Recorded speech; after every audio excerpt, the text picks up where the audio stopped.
Are you still awake? I'm still here. Truth is, I've lost count of how many nights I've spent like this, wide-eyed, watching the ceiling breathe in the dark. But you know something? Some nights, I don't mind the silence. It's in those quiet hours, when the world has gone still, and the only sound is the ticking of that old kitchen clock downstairs, that my memories start to return. Not all at once. They slip back in slowly, gently, like a breeze through a half-open window. Little pieces of the past, soft, warm. The heat of a summer afternoon on the back of my neck. The smell of Tom. The high whine of mosquitoes near the screen door. And just like that, I'm back on the farm in Nebraska, barefoot in the dust, chasing after something or someone I've long since forgotten. I'm not here to teach you anything, not here to make you cry or laugh or feel any particular way. I just want to sit with you for a little while, like two old friends, finally finding time to talk. And maybe, in these stories, you will find a piece of your own childhood too. Now, the first story I want to share with you, it begins in the attic, a place where the wind never seemed to rest, and where some memories, like the dust on the rafters, never truly settled. They always said the wind could speak, but on the farm where I grew up, it did more than that. It sang, it sighed, it howled, and sometimes, when the attic door creaked just right, it almost sounded like it was calling my name. I must have been 5 years old that summer, maybe 6, small enough to still get away with napping under the kitchen table, and old enough to know better than to climb the rickety stairs up to the attic alone. But that night, with the power out and candles flickering in jelly jars, I slipped away while my mother was rinsing beans and my older brother was poking at a flashlight with batteries half dead from last Christmas.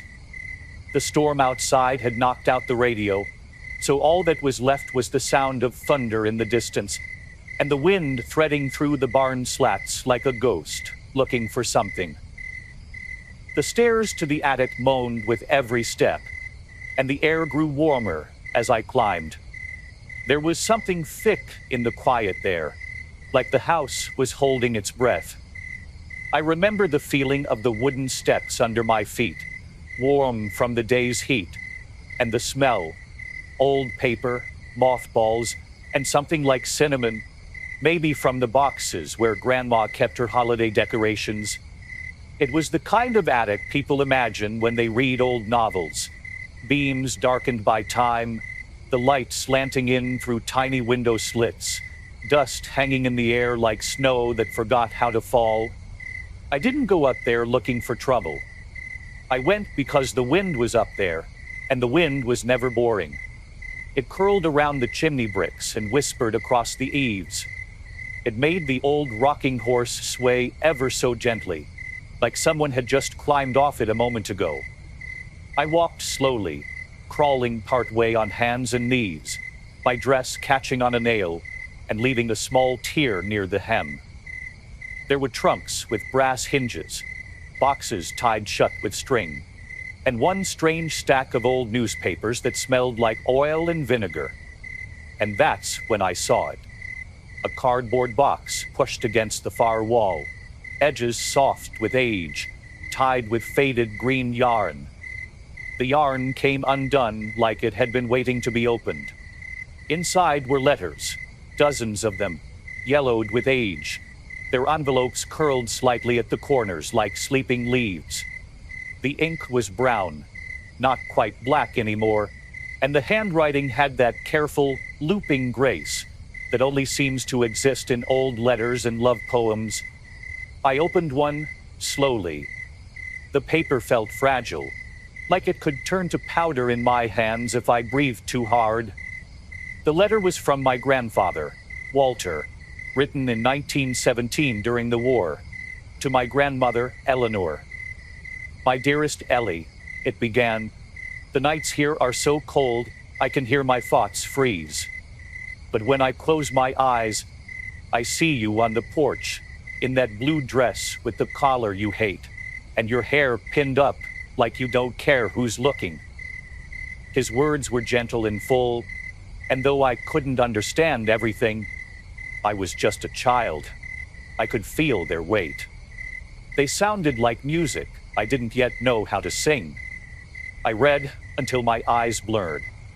One letter talked about the harvest moon and how it made him think of her face. Another described a cherry tree they'd planted near the back fence. One simply said, "I miss the way your laugh makes the house feel warmer." I didn't know love could live inside paper, but it did. It breathed there. It waited. And even though I was just a child crouched in an attic, I felt like I had stumbled into a world that had been waiting for someone to listen. At some point, the wind shifted, stronger now, enough to make the windows tremble. I could hear my mother calling me, once, then twice, then the full weight of my name like thunder in a dress. But I stayed still. I wasn't ready to leave. I wanted to memorize it all, the handwriting, the paper, the soft crackle of memories too old to be loud. I pressed one letter against my chest, like it could tell me something through my heartbeat. Eventually, I carried the box downstairs. I thought I'd be in trouble, maybe even sent to bed without dessert. But when I showed the letters to my grandmother, she didn't say a word for a long time. Just looked at them as if they'd arrived from another world. She held the first letter like it was glass, her thumb tracing the date in the corner, and I remember her whispering, "He always wanted someone to read these when I was gone." She wasn't gone, not yet. But in some quiet ways, I think part of her was already leaving. Forgetting names, misplacing teaspoons, calling me Ellie when she was tired. We didn't talk much that evening, just sat at the kitchen table while the storm passed and the power flickered back on. I remember the candlelight dancing across her hands and the soft sound of her unfolding each letter again and again, as if they might grow new meaning in her lap. She let me keep the box in my room after that. I wasn't supposed to read them all at once, but I did over the course of that long summer, often with a flashlight under the covers or in the barn while the chickens clucked softly behind me. I started writing my own letters too, not to anyone in particular. Some were to the wind, some were to the attic, a few were to my grandfather, who I never met but felt I had. I hid them in old shoe boxes, slid them behind floorboards, tucked them between library books in town. I imagined someone finding them someday and wondering who I was, the way I had wondered about him. Even now, I have a drawer full of those letters, unmailed, unread. But they hold something real, like photographs without faces, like seeds without dirt. That attic is gone now. The house was torn down years ago after the roof gave in, and the land sold to some family from Omaha. I don't know if they ever found the loose floorboard near the chimney or the metal tin where I hid my secret club badge, but sometimes, when the wind presses against the side of my own house just right, I swear I can hear that old attic groan. And if I close my eyes, I can still feel the floor under my knees, still smell the mix of sun-drenched wood and dust, still hear the soft flutter of letters shifting in their box like sleeping birds. The farm is gone, the porch swing, the cherry tree, even the attic. But the wind, it stayed with me. It always does. Like a voice I never quite forgot how to answer. You ever hear a laugh that stays with you long after the person's gone? I don't mean a polite little chuckle or the kind of laugh folks do when they don't know what else to say. I mean a real laugh. One that fills up a whole room and spills out the windows. One that shakes the walls and makes the birds in the trees pause for a second. That was Aunt Ruth. Lord, When she laughed, it was like someone had opened up a sunbeam and let it pour across the porch. You couldn't help but smile, even if you had tears in your eyes. Especially if you had tears in your eyes. That summer, 1954, was one of the driest we'd had in a while. The corn cracked underfoot, and the well near the chicken coop gave up before July. But even then, Ruth's laugh didn't go dry. It came out loud and unapologetic, like thunder wrapped in silk. She was my mother's younger sister, the wild one, according to town gossip. Though what counted as wild in those days was wearing red lipstick to the Sunday market and humming Elvis when hanging laundry. Ruth was 35 that summer, unmarried and uninterested in explaining why. She drove a navy blue Ford with a cracked windshield and kept a pair of fuzzy dice hanging from the mirror, which my mother called tacky and just plain foolish, but which I thought were the height of glamour. Ruth smelled like peppermint and motor oil and always had a pair of sunglasses shoved up in her hair. She wore dresses with loud patterns and belts that sparkled just enough to catch the sun. She smoked menthols out by the fence post and drank her tea cold, even in the morning. She had this habit of putting a lemon slice on the rim of her glass, like we were in one of those restaurants in Omaha she used to talk about, where the floors were shiny, the waitresses wore heels, and the water came with ice, whether you asked for it or not. She came every July, pulling into our driveway with the windows down and music playing low from the radio. I still remember the sound of gravel under her tires, and the way my stomach would flutter a little when I saw her step out, like something exciting was about to begin. It always was. The day she arrived that summer, the air was thick enough to chew. She climbed out of her car, handed me a paper bag full of taffy, and said, "We're roasting corn this week, kiddo. You ready to learn the right way?" I nodded so hard my curls bounced. "Then you better find us some rocks and a shovel," she said, "because we're doing this from scratch." We spent the afternoon digging a shallow fire pit at the edge of the yard. She showed me how to line it with stones we gathered from the ditch, and how to soak the corn husks in water from the rain barrel so they wouldn't burn too fast. She made everything seem like an adventure, even chores. While we worked, she told stories about Chicago, about dancing in clubs with ceilings so low you had to duck when the band played brass, about working night shifts in a diner where the cook only knew how to make 5 things, and all of them greasy. She spoke like someone who'd lived 10 lives and still had room for 3 more. When evening came, she taught me how to light the fire. I was nervous, hands shaking, but she guided mine and said, "Fire's not here to scare you. It's here to teach you something." I don't know what the fire taught me that night, but I remember the sound of the match striking, the whoosh of flame catching dry grass, and her smile glowing in the light like something sacred. The corn cooked slow, wrapped in foil like little gifts. The smell drifted all the way to the back porch, buttery and sweet. And before long, my mother came outside carrying a pitcher of sweet tea, and that expression she always wore when Ruth was around. Half disapproval, half reluctant affection. Ruth greeted her with a wink, and the best cob from the bunch. "Don't say I never gave you anything," she said, and Mama just shook her head, but her mouth was twitching like she was fighting a grin. We sat on blankets, eating with our hands, the butter dripping down our wrists.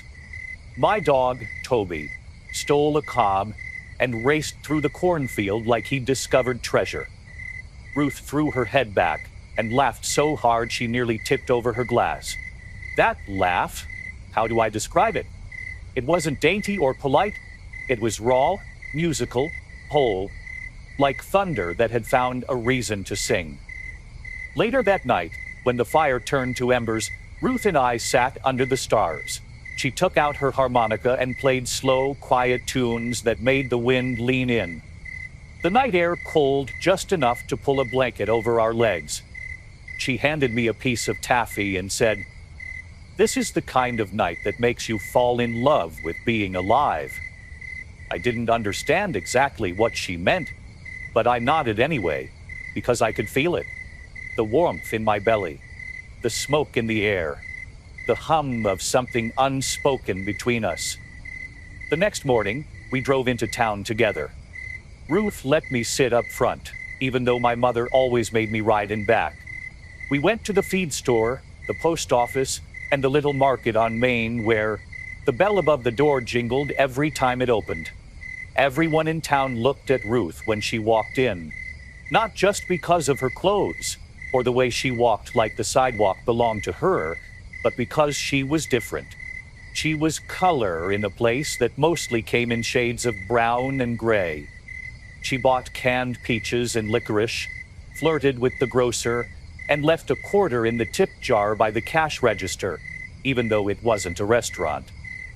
"Always leave a little joy behind," she said, "even if it's sticky." I remember sitting on the porch with her that afternoon, watching heat shimmer off the road. She let me braid her hair, long and coppery with just a few silver threads sneaking in. She didn't seem to mind getting older. "Each line on your face is just a place where joy got stuck," she said, tapping her cheek. "And I've had a lot of joy." I asked her if she was ever lonely. She looked out toward the fields for a while and said, "Sure, but not when I'm here." That night, she sang. Not loud, not like her laugh, but soft and low, under her breath while she washed the dishes. It was a song I didn't recognize, something slow and bluesy, and she sang like she was remembering someone she'd once loved but didn't regret losing. I watched her through the screen door, the light catching her face just so, and thought, she's the most beautiful woman I've ever seen. It was the last summer she came. The following year, she sent a postcard from Kansas City. No return address, just a picture of a diner, and the words, "Still laughing, still yours." My mother folded it up and tucked it between the pages of a cookbook, and we never spoke of it again. But I never forgot her. Not her voice, not her corn, not that silver harmonica, and certainly not that laugh. Even now, when I roast corn, I wrap it in foil like she taught me. I build the fire slow, and I wait for that hiss and pop before I turn the cobs. And sometimes, if I listen real close, I can hear her laughing again, just beyond the trees, in the smoke, in the wind. Not gone, just louder than the silence. The first summer I rode a bicycle past the edge of our property line was the first time I understood what it meant to leave something behind, even if just for an hour. I was 8 years old, maybe 9, and the bike was a hand-me-down from my cousin Bobby, who'd outgrown it the winter before. It was too big for me. The paint chipped in places, and the chain rusty enough to protest every turn. But it was mine, or close enough, and it carried me farther than my legs ever could. That bike felt like magic. It had a basket on the front that rattled when I hit a bump, and pedals that pinched if you weren't careful. But it also had the kind of promise only a child could see, that the world might just begin a mile from where the mailbox ended. It was late June, the kind of hot that makes every window stick, and every glass of lemonade sweat before it even touches your hand. The sky had been heavy all morning, not stormy yet, but thinking about it. The cottonwood trees out by the fence were swaying without a breeze, and the chickens were quieter than usual. Grandma always said animals could smell a storm before the clouds even made up their minds. I didn't believe her until that day. I had begged my mama to let me ride to the edge of the field. She said no at first, like she always did when something felt too far or too fast. But then she looked at me, standing there with my hands wrapped around the handlebars like they were reins on a wild horse. And she sighed. "Stay where I can see you," she said. I nodded, knowing full well I had no intention of stopping at the end of the yard. I pedaled out of the driveway, past the laundry line, past the well, past the old pecan tree where we sometimes sat with slices of cold watermelon balanced on our knees. My legs ached before I even reached the cattle gate. The ground wasn't flat. It never is, no matter what folks from the city think. And every little slope felt like climbing a mountain. But I didn't stop.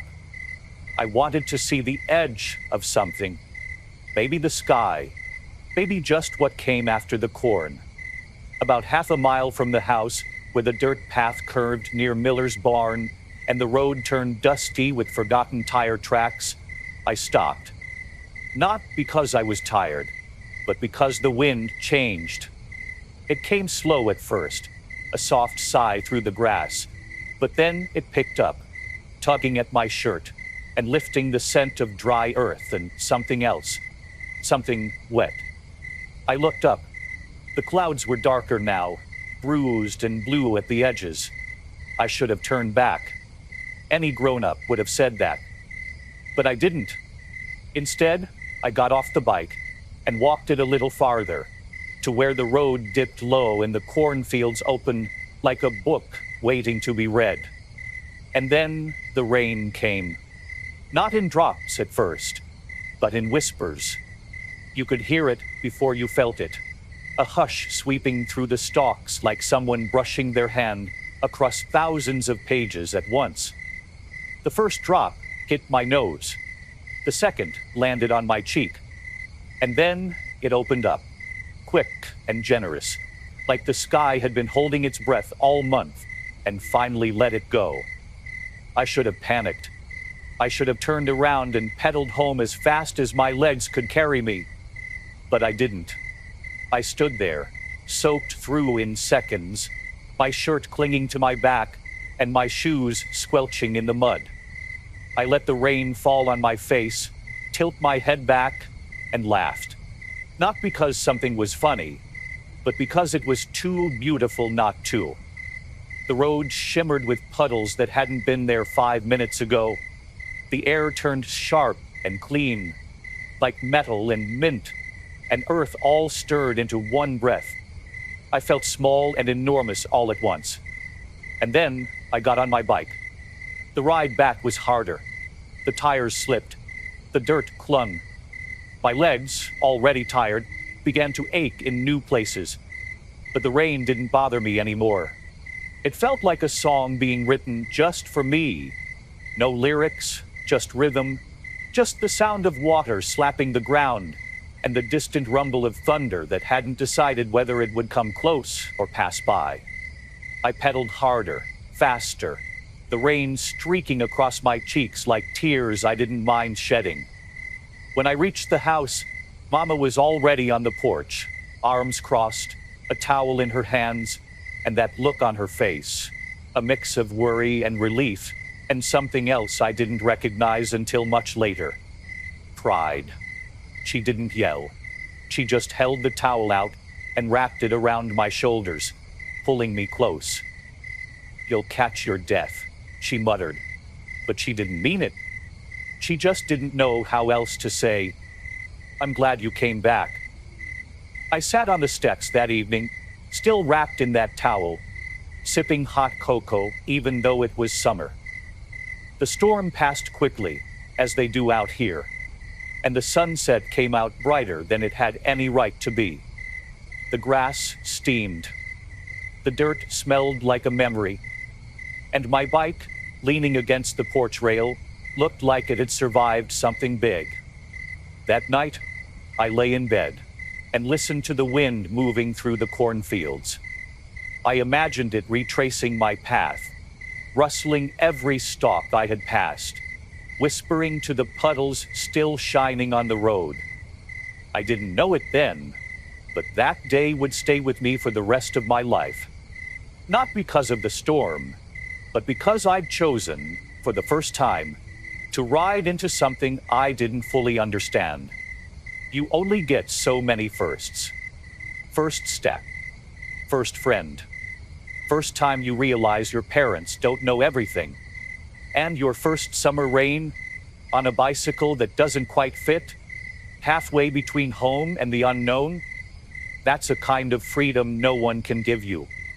You have to earn it, inch by inch, pedal by pedal, breath by breath, through the kind of rain that teaches you not to run, but to feel, really feel, everything.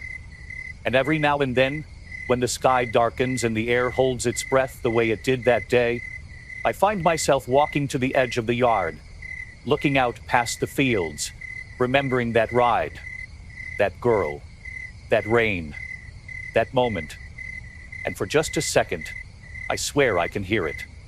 The soft rattle of bicycle spokes, the wind through wet corn, and the sound of someone long ago laughing into the storm like it was the best friend she'd ever met. The summer of 1954, the radio in our kitchen only played one song. I don't mean it played it more often than others. I mean, it only played that song. Every day, around 5:30 in the evening, just as Mama was stirring the beans and Daddy was washing up at the pump, the little brown RCA on the windowsill crackled to life, and out came the first sleepy notes of That's Amore by Dean Martin. Always the same song, always at the same time, as if the station had forgotten there were others in the world. We tried tuning it, turning the knobs with hopeful fingers, but the dial never moved quite right. One turned to the left, and it turned to static. One to the right, and it just hummed like bees in a jar. My brother Billy gave up by the end of the first week. Maybe the radio's possessed, he said. I half believed him, but I also kind of liked it. That song became the heartbeat of our evenings, gentle and strange, like a ritual we didn't choose but somehow needed. The radio was small, just big enough to sit on the windowsill between the bread box and the jar of sugar. Its wood casing was worn smooth at the corners, and one of the knobs had a chip in it, the shape of a crescent moon. I used to trace that chip with my finger while the song played, letting my thoughts wander past the treetops and telephone poles into the parts of the world I hadn't seen yet. Mama didn't seem to mind. Well, she said once, it's a good song. Daddy called it a miracle. I don't trust a machine that knows exactly when to calm me down, he joked.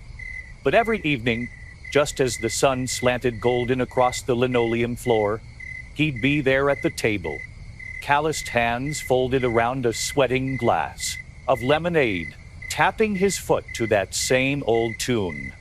Looking back, I think that song did something to us. It gave shape to our summer. No matter how hot the day had been, how many fences I'd scraped my knees on, or how many arguments Billy and I had had over the last piece of cornbread, the song softened everything. Like butter left on the stove just a moment too long, melting the edges, making room. I remember one night in particular. The power had flickered earlier in the afternoon, and we weren't sure the radio would come on at all. We'd finished dinner, fried catfish and coleslaw, I think, and Mama was wiping down the counters with a rag that smelled faintly of lemon. Daddy was outside smoking, his silhouette framed by the porch light. Billy was playing with his pocket knife, carving his initials into the underside of the kitchen table, even though he knew better.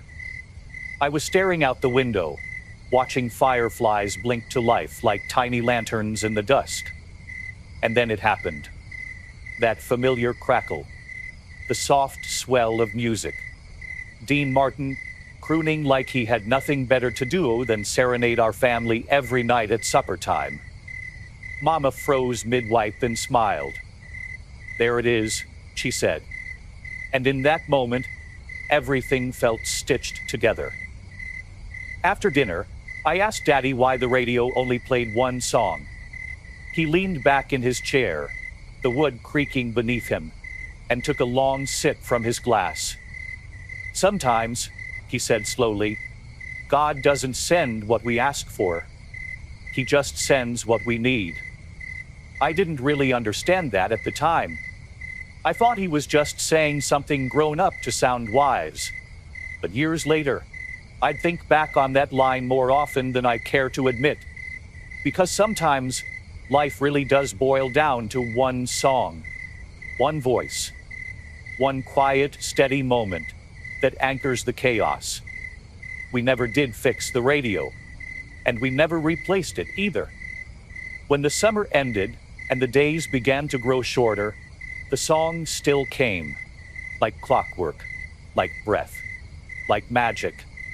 Even in early September, when the first school bells rang and the air smelled like sharpened pencils and hay, that song still floated through the kitchen window, soft and sure.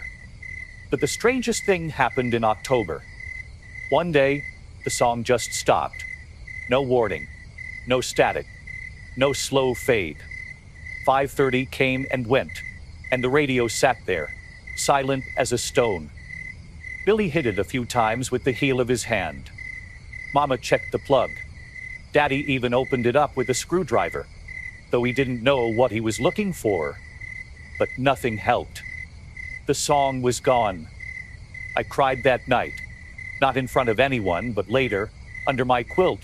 The window cracked open just enough to let in the smell of dry leaves. I missed that song like I missed a friend who'd moved away without saying goodbye. That night, the silence felt too loud. A week later, Mama moved the radio to the pantry. "It's just taking up space now," she said, but she wrapped the cord neatly and dusted the top before she did. And I knew then she missed it too. Years passed. I grew up, got my own radio, one that could tune properly, with stereo sound and stations that played all kinds of music. But nothing ever hit me the same way. No song ever arrived with the same timing, the same hush, the same certainty. I kept looking, though. Every once in a while, I'd hear the opening notes of "That's Amore" on some oldies station. And I'd freeze, just for a second, just long enough to let my heart ache the way it used to when that radio sat warm on the sill and the whole house slowed down to listen. Decades later, when Mama passed, I found the radio again. It was in a box of kitchen towels and canning jars, packed away like a forgotten memory waiting to be found. I took it home, dusted it off, and set it on my own windowsill. I didn't plug it in. I didn't need to.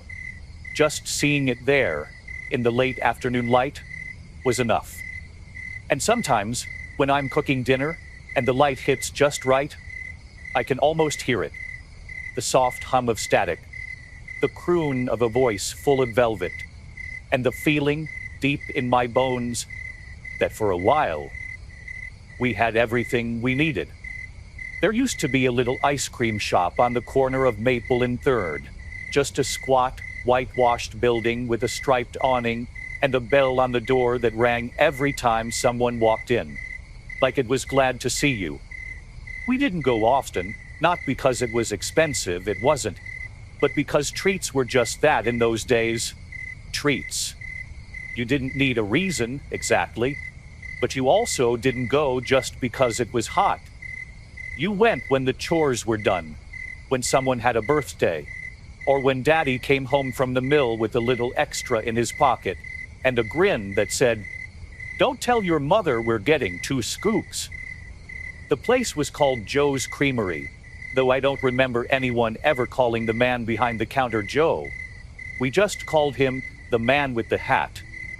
Because every single day, rain or shine, summer or fall, he wore the same battered straw fedora with a blue band and a stubborn crease.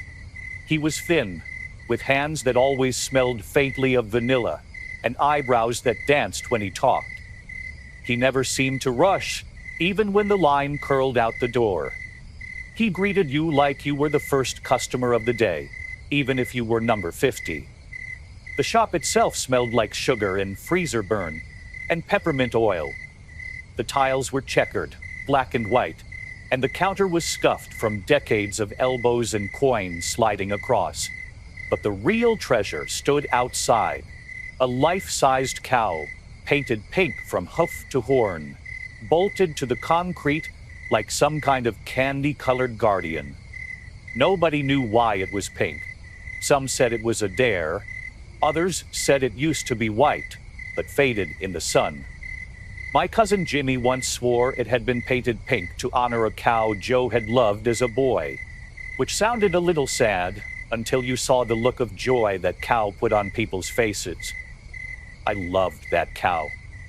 I'd climb on her back whenever I could get away with it, even though Mama said it was unladylike. I'd sit there with my cone dripping down my wrist, toes swinging in the air, and feel like the queen of something sweet and strange.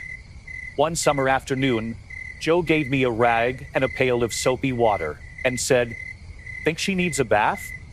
I spent the next hour scrubbing dust and bird droppings off her plastic flank, humming some made-up song and pretending I was her groomer before the county fair. But the funniest thing that ever happened at Joe's happened the summer I turned 11. It was July, hot enough to melt your patience, and the power had gone out in half the town. Folks came to Joe's because it was one of the few places still running, thanks to some ancient generator that sounded like a tractor coughing in its sleep. The line stretched down the sidewalk. Everyone was sticky, cranky, and desperate for something cold. I was near the front, holding a nickel and a crumpled paper ticket Daddy had given me earlier that week. He'd earned it during a poker game, claimed it was worth one free scoop and a good story. I was just about to order my usual cherry vanilla in a waffle cone when the generator sputtered and groaned and finally gave out with a sad little hiss. Lights flickered, the fan died, and the freezer made a terrible creaking noise. Joe blinked, looked down into the chest, and muttered, "Well, that's not good." Everyone groaned, but instead of panicking, Joe straightened his hat, clapped his hands, and said, "All right, everybody outside. Free ice cream while it lasts." You'd have thought he'd announced a parade. Kids screamed, parents laughed, and within minutes, half the neighborhood was outside, balancing cones and bowls and spoons like it was the last day on earth. I got 2 scoops that day, piled high and starting to melt the second they hit the air. I sat on the pink cow's back and watched as people danced, sang, and ate like it was a feast. Someone started playing music from a car radio. Someone else passed around cold root beer. Joe just stood in the doorway, laughing quietly, wiping his forehead with the back of his wrist. And then, Lord help us, someone tried to climb the cow. Not a kid, mind you, but old Mr. Halbert from down the road, who was 62 at the time and known for his homemade wine and poor decisions. He got one foot on the base, slipped, and landed in a puddle of butter pecan. No one was hurt, but he came up covered in sticky, shouting, "I regret nothing." The whole crowd howled. Even Mama laughed, and she didn't usually laugh in public. That day became legend in our town. Folks called it the Pink Cow Meltdown. And for years afterward, you could walk into Joe's and find a picture of that exact moment. Halberd mid-slip, cone in hand, the cow looking entirely unbothered. Joe passed away a few years later. The shop stayed open for a while, run by his niece, but it never felt quite the same. Eventually, the awning faded, the bells stopped ringing, and one day, the cow disappeared. No one saw who took her or where she went. One morning, she was just gone. But sometimes, I still dream of that pink cow, standing tall outside the little creamery, sun glinting off her rosy hide, kids hanging off her sides like garlands of joy. And when I wake up, I swear I can still smell sugar cones and hear the chime of that old doorbell, welcoming me back. If you asked me what summer smelled like back then, I'd tell you, tomatoes. Not the ones in stores, those waxy things that look perfect and taste like water. No, I mean the real kind. The ones Grandpa grew in neat rows behind the chicken coop, where the soil was so rich it stained your fingernails and the sun hit just right around 3 in the afternoon. His tomatoes weren't pretty. They were lumpy and red-orange with green shoulders and little scars like tiny lightning strikes. But when you bit into one, barefoot, standing in the dirt with juice running down your wrist, it was like tasting the sun itself. Grandpa didn't talk much, not out of rudeness. He just didn't believe in wasting words. I used to think he didn't like me. I was 6 the first time I helped him in the garden. I remember trailing behind him with a metal pail, too big for me to carry properly, as he moved slowly between the plants. He wore the same thing every day, a pale blue shirt with the sleeves rolled to the elbow, suspenders, and a straw hat that had a crack down the middle. He smelled like pipe tobacco, earth, and sweat. His hands were dark with dirt that never fully washed out, and he moved like someone who had learned the value of stillness. At first, I was too loud. I asked too many questions. Why do you bury eggshells? How do you know when a tomato's ready? Why don't you wear gloves? He never snapped, never shushed. He just nodded sometimes or pointed, letting me figure it out. After a while, I learned to match his rhythm. We worked in silence, side by side, the only sounds the hum of bees and the rustle of leaves. Every now and then, he'd pause, hold up a tomato, and turn it in his hands like it was a gem. "This one's ready," he'd say, voice low and gravelly, like it came from somewhere deep. I'd take it from him carefully, place it in the pail like it was sleeping, and feel like I'd just passed some kind of test. Grandma always said the garden was his church. He'd fought in the war, though he never said which one. There were medals in a dusty box above the fireplace, and a picture of him in uniform, younger and serious, with eyes that looked too old for his face. Whatever he'd seen or done, he left most of it in the soil. I think the tomatoes helped him carry it. That summer, the one I remember best, was hotter than most. The grass turned brittle by mid-June, and the chickens pecked at the dirt like they were mad at it. But the tomatoes loved it. They grew fat and fast, ripening faster than we could pick them. Every afternoon, when the sun slipped behind the barn, Grandpa and I would head out with 2 pails and no hurry. One evening, I asked him if he ever got tired of it. Planting, weeding, watering, waiting. He leaned on his hoe, looked out over the rows, and said, "No. Everything you need to know, you can learn from tomatoes."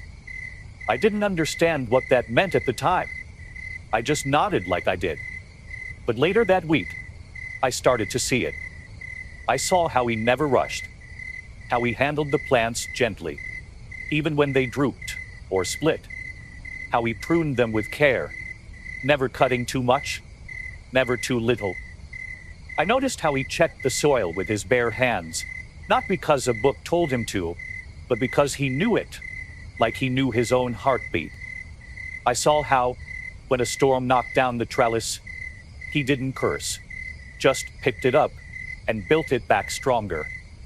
And how he always saved the first ripe tomato, set it aside, and brought it inside with both hands, like a gift. One afternoon, a neighbor stopped by, Mr. Lowry, from 3 farms over. He was loud, cheerful, the kind of man who talked more than he listened. He clapped Grandpa on the back and said, "Heard you've got the best tomatoes in the county again." What's your secret? Grandpa wiped his hands on his pants, looked down at the soil and said, I listened to them. Mr. Lowry laughed, like he thought it was a joke. But I didn't. I knew exactly what Grandpa meant. He never used pesticides. He rotated his crops. He composted everything. Coffee grounds, corn husks, fish bones, whatever Grandma gave him. And when the first frost came, he tucked the garden in like a child, blanketing the soil with straw, whispering thanks with his hands. That summer, I started bringing a little notebook to the garden. I drew the plants, wrote down what Grandpa did each day. He never said anything about it. But one morning I found a sharpened pencil waiting for me on top of my notebook. He noticed everything, even when he pretended not to. I remember the day I picked my first tomato without help. I held it up to him, beaming. He nodded once and said, "Good eye." That was it. But it felt like applause. Years later, when I left for college, Grandpa handed me a brown paper bag. Inside were 3 tomatoes, perfectly ripe, still warm from the sun. "You won't find better ones where you're going," he said. I hugged him for the first time in years. He didn't pull away. He patted my back twice, his version of holding on. He passed the following spring. I came home for the funeral, and after the service, I went out to the garden. It had been tended. My uncle was trying to keep it going, but it didn't feel the same.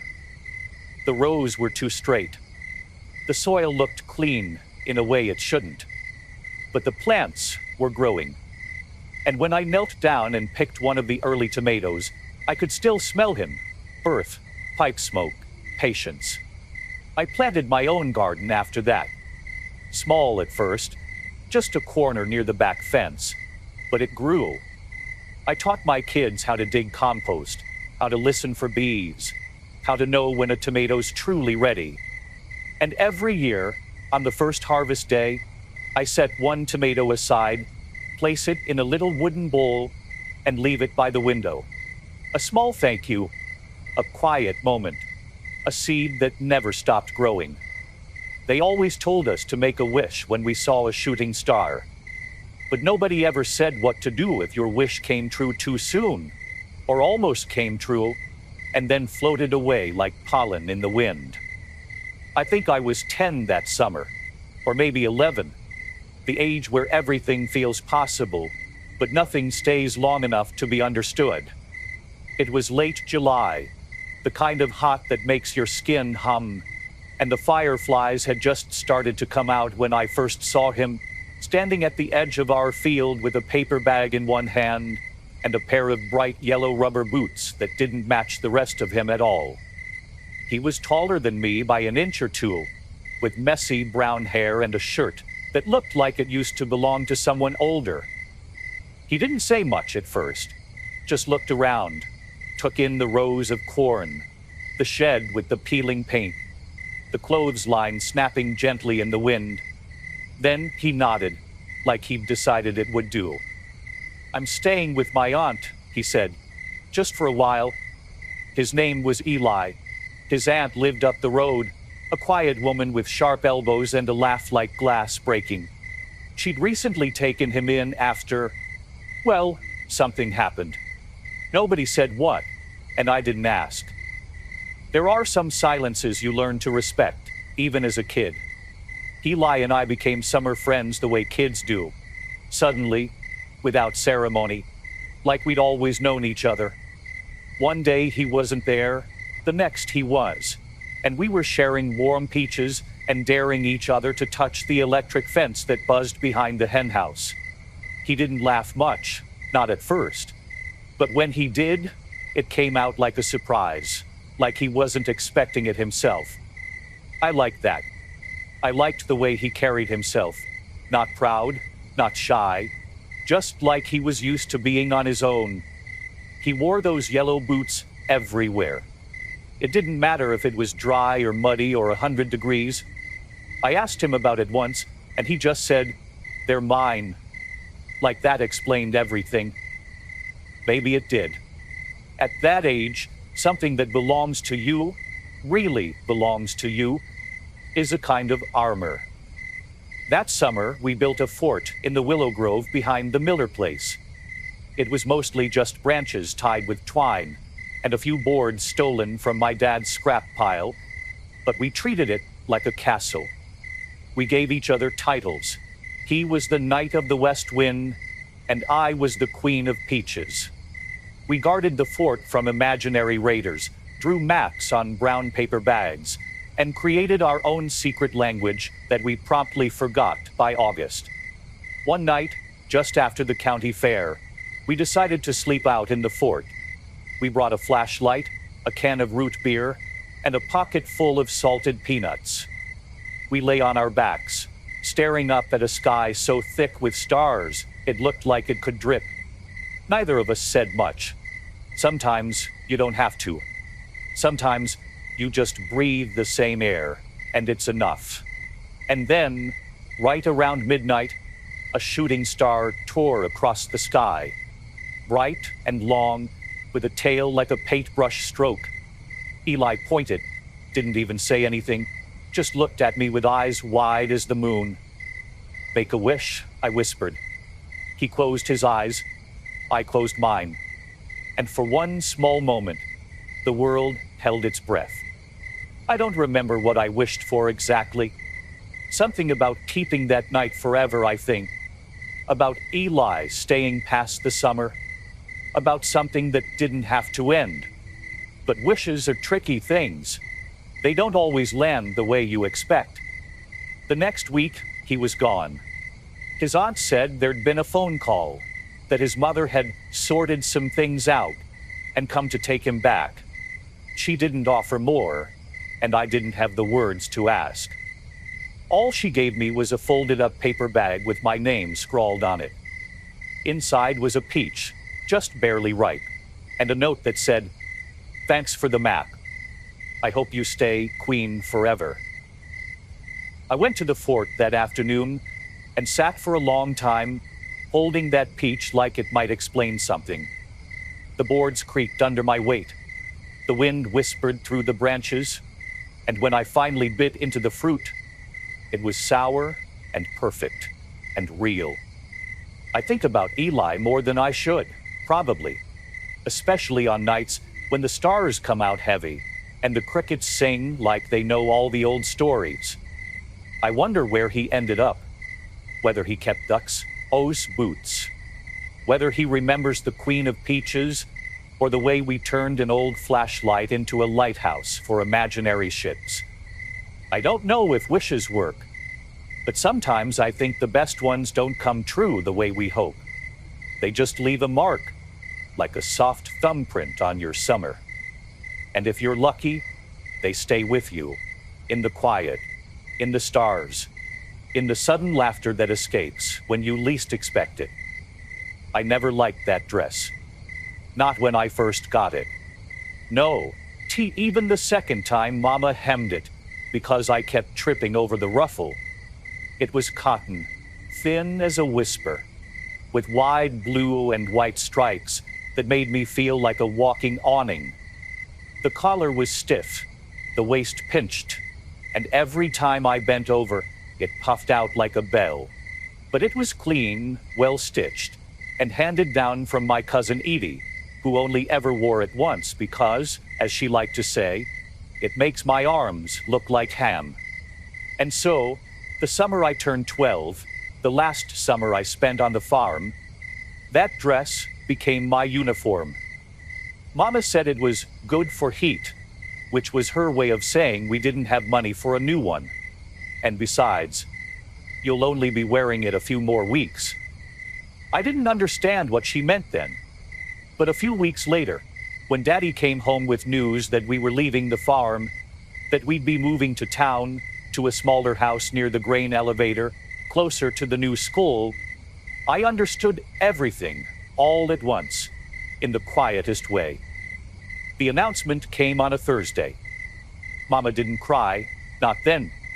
She just pressed her lips together and folded the dish towel 3 times before setting it down. I sat there at the table in that striped dress, sticky from the heat, and stared at my plate like the food might spell out a different truth if I squinted hard enough. But it didn't. It just sat there, mashed potatoes going cold, like they too were waiting for what came next.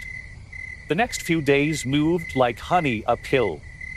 Every chore felt heavier, every room looked smaller, and even the chickens seemed to know something was ending. I took longer brushing my hair, lingered at the kitchen window, ran my fingers across the grooves in the wood door frame where Daddy used to mark our heights each year. The whole house smelled like tomatoes and old flour and August sadness. The night before we left, I wore that dress to bed.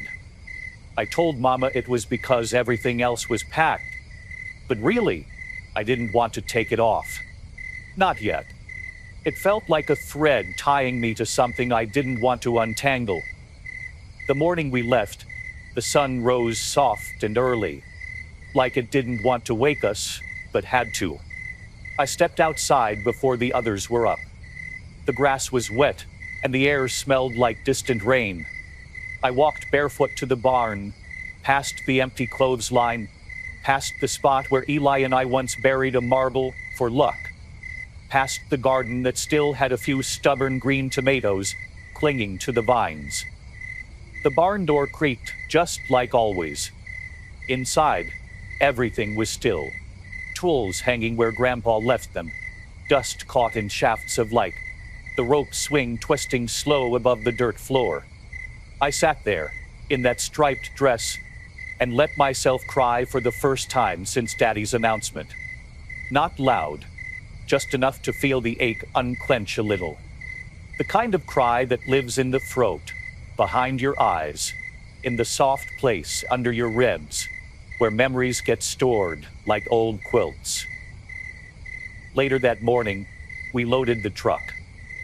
Mama tied her hair up with a scarf that used to be yellow, but had faded to something in between.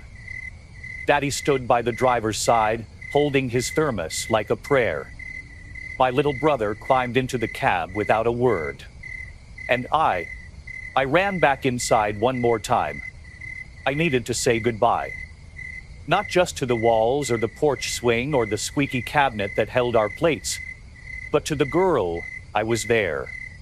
The one who knew which step on the staircase creaked, which tree had the best shade, which rock in the creek bed held the minnows if you were quiet enough.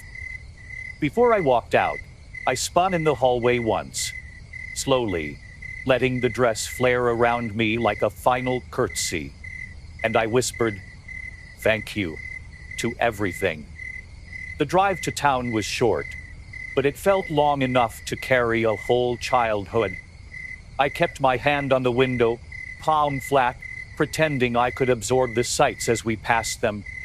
Mr. Lyle's windmill, the scarecrow with the missing hat, the mailbox that leaned like it was tired from all the news it had delivered.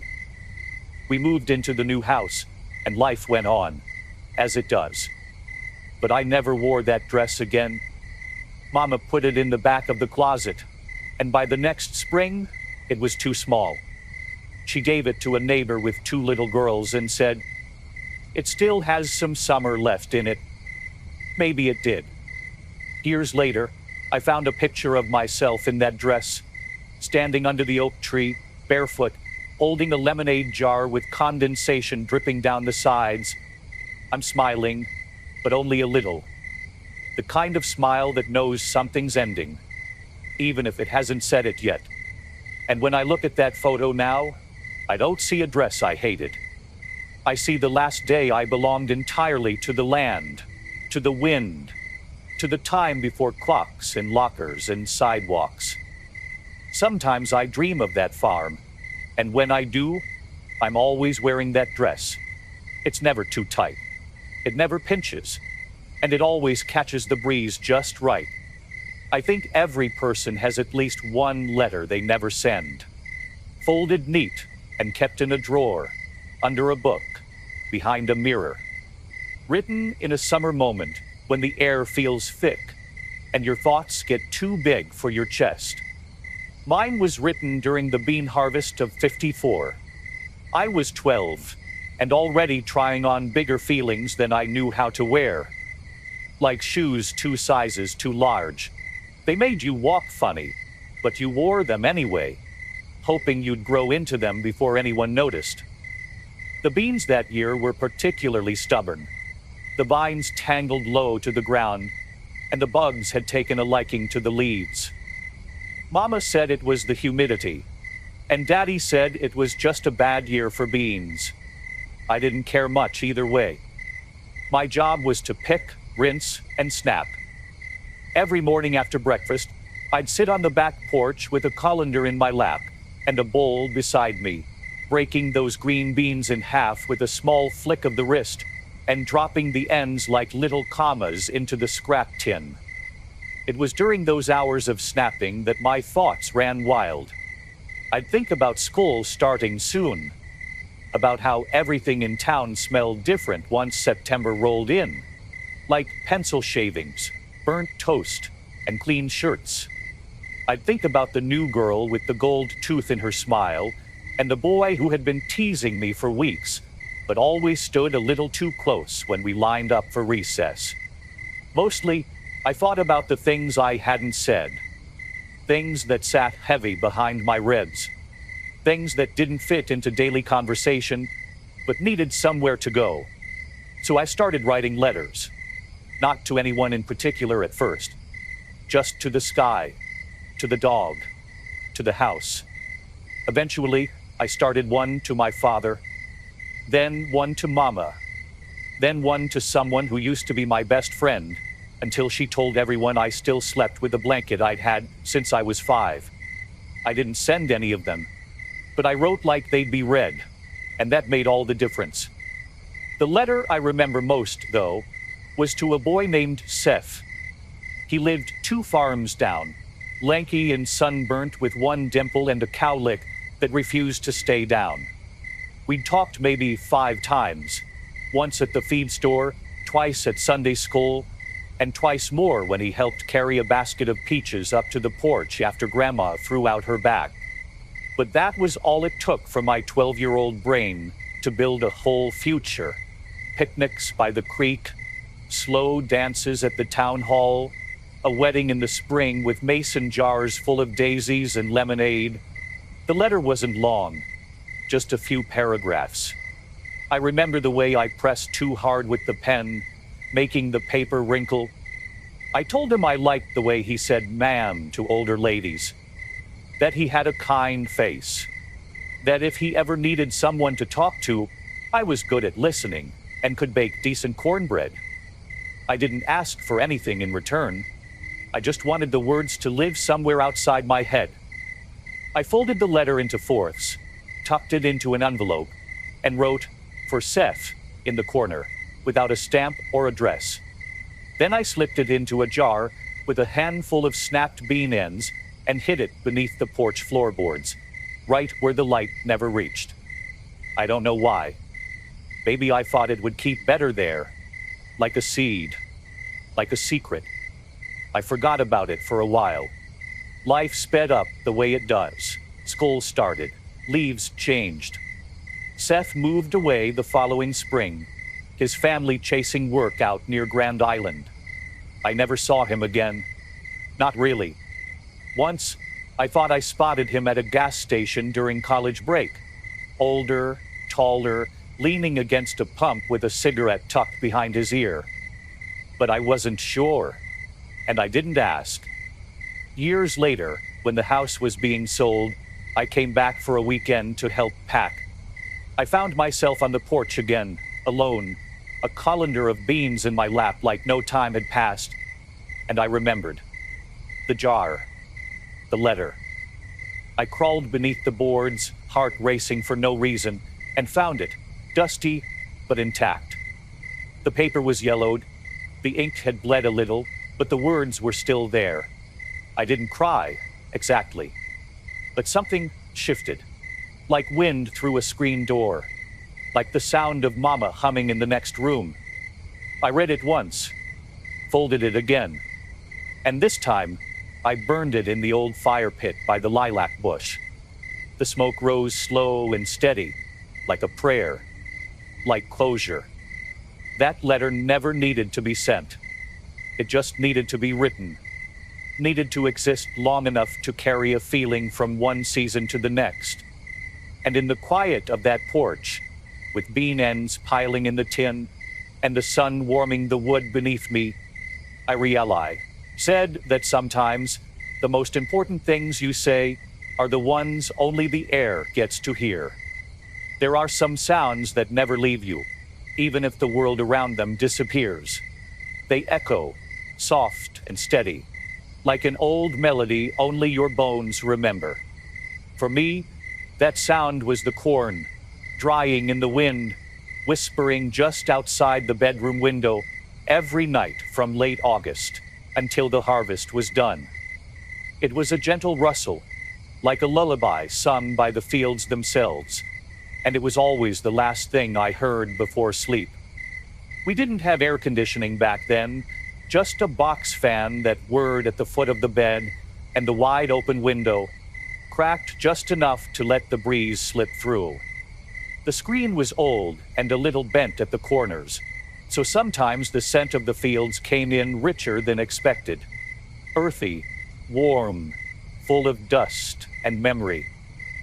The sheets were always a little cold at first, the kind Mama hung outside during the day until they soaked up the sun. I'd crawl in, pull the quilt to my chin, and listen. The rustle came in waves.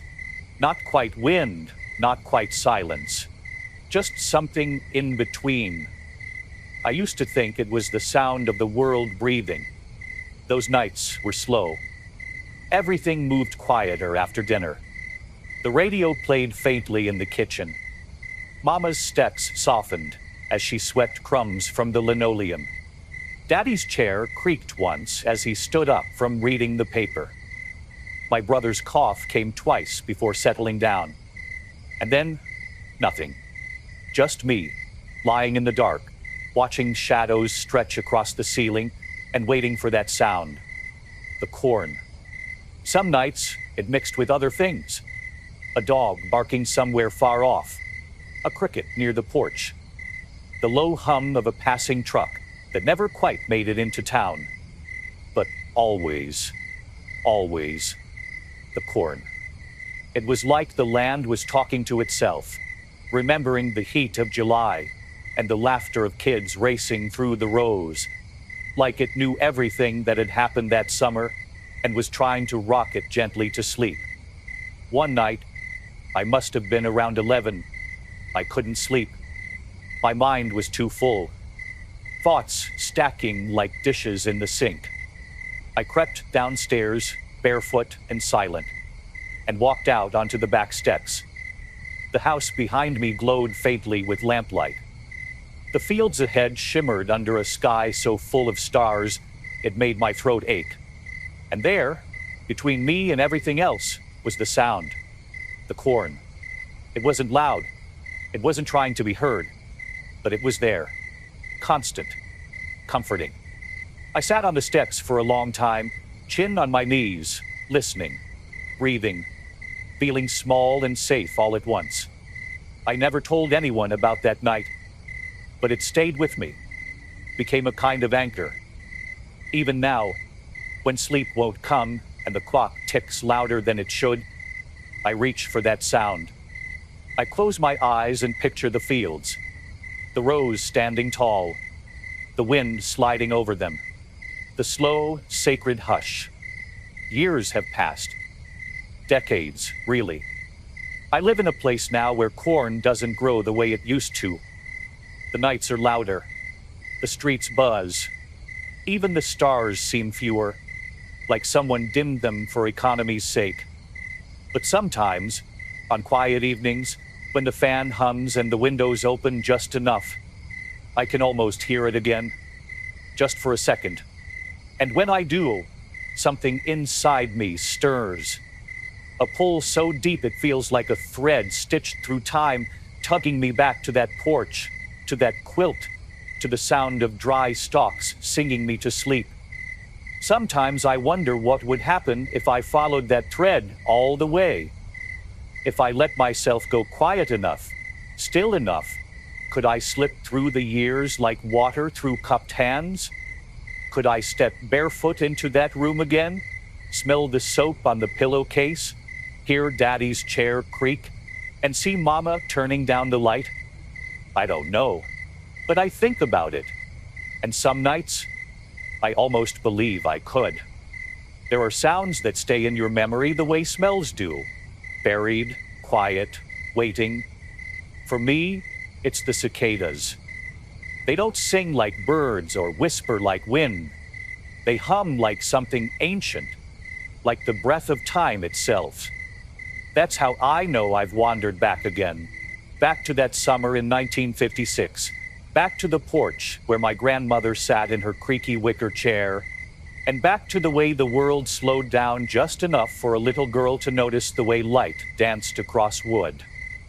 I was 7 that year, all knees and elbows and chipped fingernails, running wild through the dry streets of Salem, Oregon, with a string of mismatched barrettes in my hair. The sky was big, the trees were tall, and the air was thick enough to chew. My grandma's house sat at the end of a quiet road, tucked between 2 sycamores that dropped their bark like old skin. Her porch faced west, and every afternoon it soaked up so much sun you'd swear the boards would burst into flame if you walked barefoot too long. I did anyway. Every day. My grandmother, Edith May, never told me to put shoes on. She believed the earth needed to know our names. She was a small woman, thin-boned and steady, with soft gray curls she pinned up every morning with the same 2 bobby pins she'd owned since Roosevelt was president. She wore cotton dresses with patterns like kitchen wallpaper and always smelled faintly of rose water and something that reminded me of salt. But the thing I remember most was her fan. A paper fan, red with golden dragons and tiny tears near the edges, always in her hand like a second heartbeat. She said she bought it in San Francisco in 1922, back when she was young and wild and didn't know how to bake a pie. She fanned herself with it every day, slow and rhythmic, like she was keeping time with something the rest of us couldn't hear. Our afternoons followed a kind of quiet ritual. I'd sit on the top porch step with a jar of buttons or a piece of chalk or sometimes nothing at all, and Grandma would sit in her chair with a glass of iced tea and a paperback romance novel with a bent spine. She never rushed through a page. She turned them like each one might break. Sometimes she read aloud, not the story, but the funny lines, the ones where the hero said things no real man would ever say. She'd chuckle, fan herself, and say, "Men like that only exist in books, sugar, and maybe musicals." The cicadas were relentless that summer. Their hum wasn't background noise, it was the air itself. You could feel it vibrate against your skin, like sound turned physical. I remember asking her once why they made so much noise. "They're calling for someone," she said, sipping her tea. "Sometimes when you want something badly enough, you make yourself heard." "Did it work?" I asked. "Sometimes," she said. "Other times, you just hum yourself to sleep." She had a way of saying things like that. Small, simple things that didn't seem important until years later when they came back to me in strange places, like grocery stores or the silence between thoughts. That summer, the days stretched long like lazy cats. Mornings were for cold cereal and the comic section. Afternoons were for bare feet on hot pavement and games that had no rules. Evenings belonged to Grandma. When the sun began to melt behind the hills, we'd sit together and listen. Not talk, just listen. To the trees, to the fan's paper flutter, to the low croak of frogs down near the ditch. That porch was our kingdom. The radio inside sometimes played jazz, but mostly it stayed off. Grandma said music like that didn't need competition. I had questions that summer about why Grandpa died before I was born, about why my mom cried when she read certain letters, about why some kids had bikes and I didn't. But I never asked, not out loud. Instead, I watched my grandmother's hands, the way they peeled peaches with one continuous spiral, the way they smoothed tablecloths with quiet precision, the way they held the fan, not too tight, not too loose, like it might fly away if she wasn't careful. One evening, I dropped a mason jar full of marbles on the porch. Glass shattered. Marbles rolled. I froze. I thought I'd ruined everything. But Grandma didn't scold me. She didn't even flinch. She just sighed, rose slowly, and said, "Nothing's ruined, sugar. Some things just want to be rearranged." We picked up the marbles together, me teary-eyed, her humming a hymn under her breath. She even let me use the good broom to sweep up the glass. That was her way of showing trust. If she gave you the broom, it meant she believed you could fix things. There was one night, late in July, when the heat didn't break. The fan inside the house had given up, and even the lemonade tasted tired. I couldn't sleep, so I padded out to the porch in my nightgown. Grandma was already there, of course, fanning herself with slow, steady strokes. She had 2 glasses this time. "I figured you'd be up," she said. "Sit down before your thoughts start pacing." We didn't speak for a while.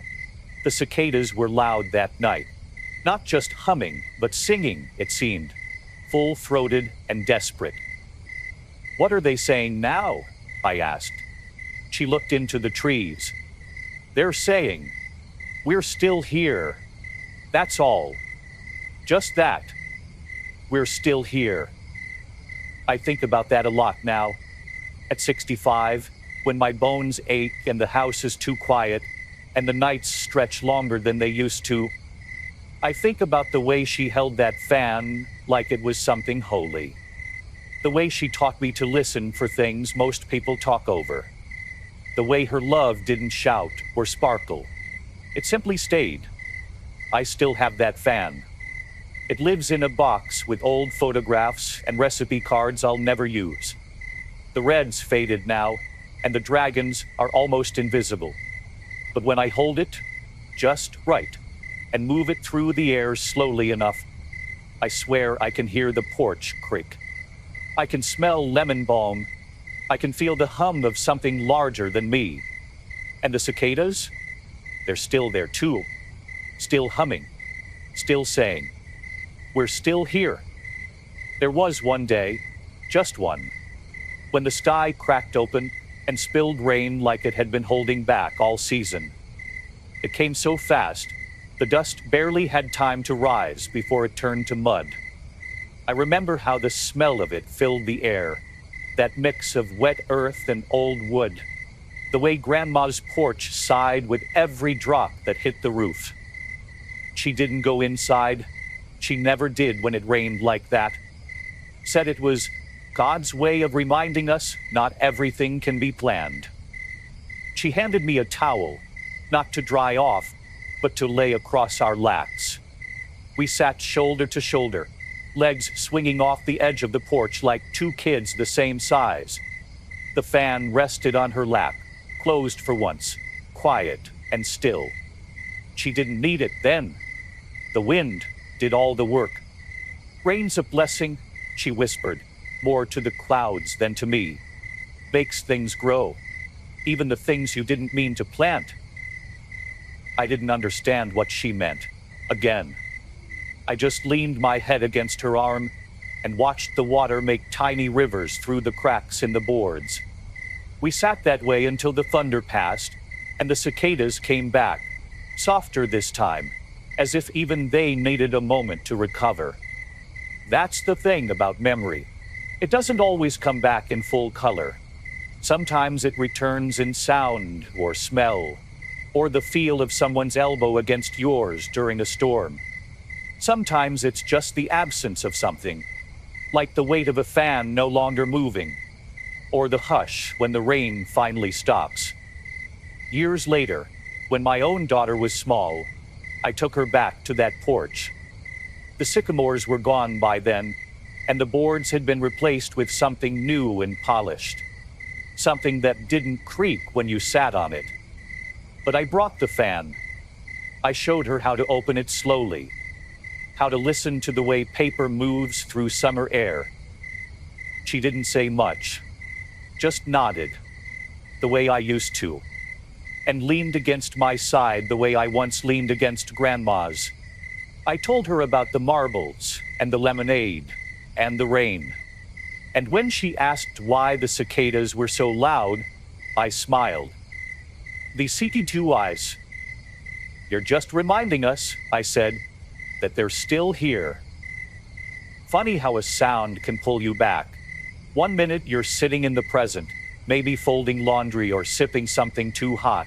And then, just like that, you're 7 years old again, barefoot in the driveway, hearing the high, tinny jingle of an ice cream truck winding its way through the neighborhood. It didn't sound like music. Not really. It was off-key, a little warped from the heat, and always just a touch too fast. But to me, it was a symphony. It was a promise. It was the sound of Uncle Al. He wasn't my uncle by blood, of course. Everyone just called him that. Uncle Al had one of those smiles that made kids trust him instantly, and grown-ups squint with saprid icy speechion, though no one ever found a reason not to like him. He drove a white panel truck with pink stripes painted by hand, crooked and uneven, like the person doing it had run out of masking tape and patience halfway through. On the side, in big blue letters, it said, "Snow Row." Though the W had faded so badly, we just called it the Snow Ow truck. He came down our street every afternoon that summer, always around 3:30, just after the hottest part of the day, when even the dogs had given up barking and the sun hung heavy like it was trying to decide whether to stay or give up. We could hear that jingle long before we saw the truck, long before we even finished counting our nickels and dimes. And when it hit your ears, it was like the whole block came alive. Doors slammed, screen doors creaked, bare feet slapped pavement, kids shouted, change clinked. It was a ritual, and no one wanted to be late. I used to sit with my coins in a tiny drawstring pouch, the kind that used to hold marbles or buttons. Mine had faded strawberries on it. Every morning, I'd add whatever coins I could scrounge up. Grandma's laundry change, a tip from helping Aunt Lou shell peas, sometimes even a shiny new penny that felt lucky just to touch. I didn't always have enough for the fancy bars with the bubblegum eyes, but I always had something. And Uncle Al never made me feel like it wasn't enough.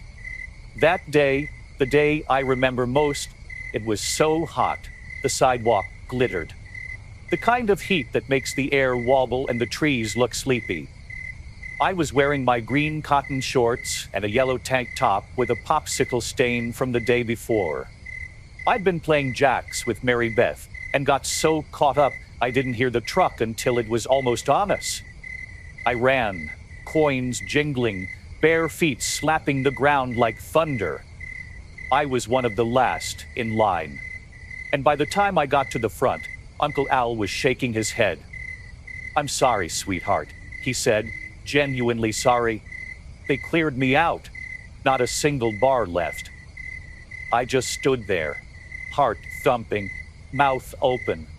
I could already taste the orange push pop I didn't get to have. That's when he reached behind the seat and pulled out something wrapped in wax paper. "This one's mine," he said, holding it like treasure. "Homemade, secret recipe. But there's a rule, you gotta share it." Share it? I looked behind me, a dozen kids, already licking and slurping, sticky and satisfied, all except for one. Charlie. Charlie was new. He'd moved in 2 houses down just that spring. Quiet kid. Didn't say much. had one of those haircuts that made his ears look too big, and a nervous habit of twisting his shirt at the hem. The other kids didn't dislike him. They just didn't know what to do with him. And kids, when they don't know what to do with something, tend to ignore it. Uncle Al didn't say a word.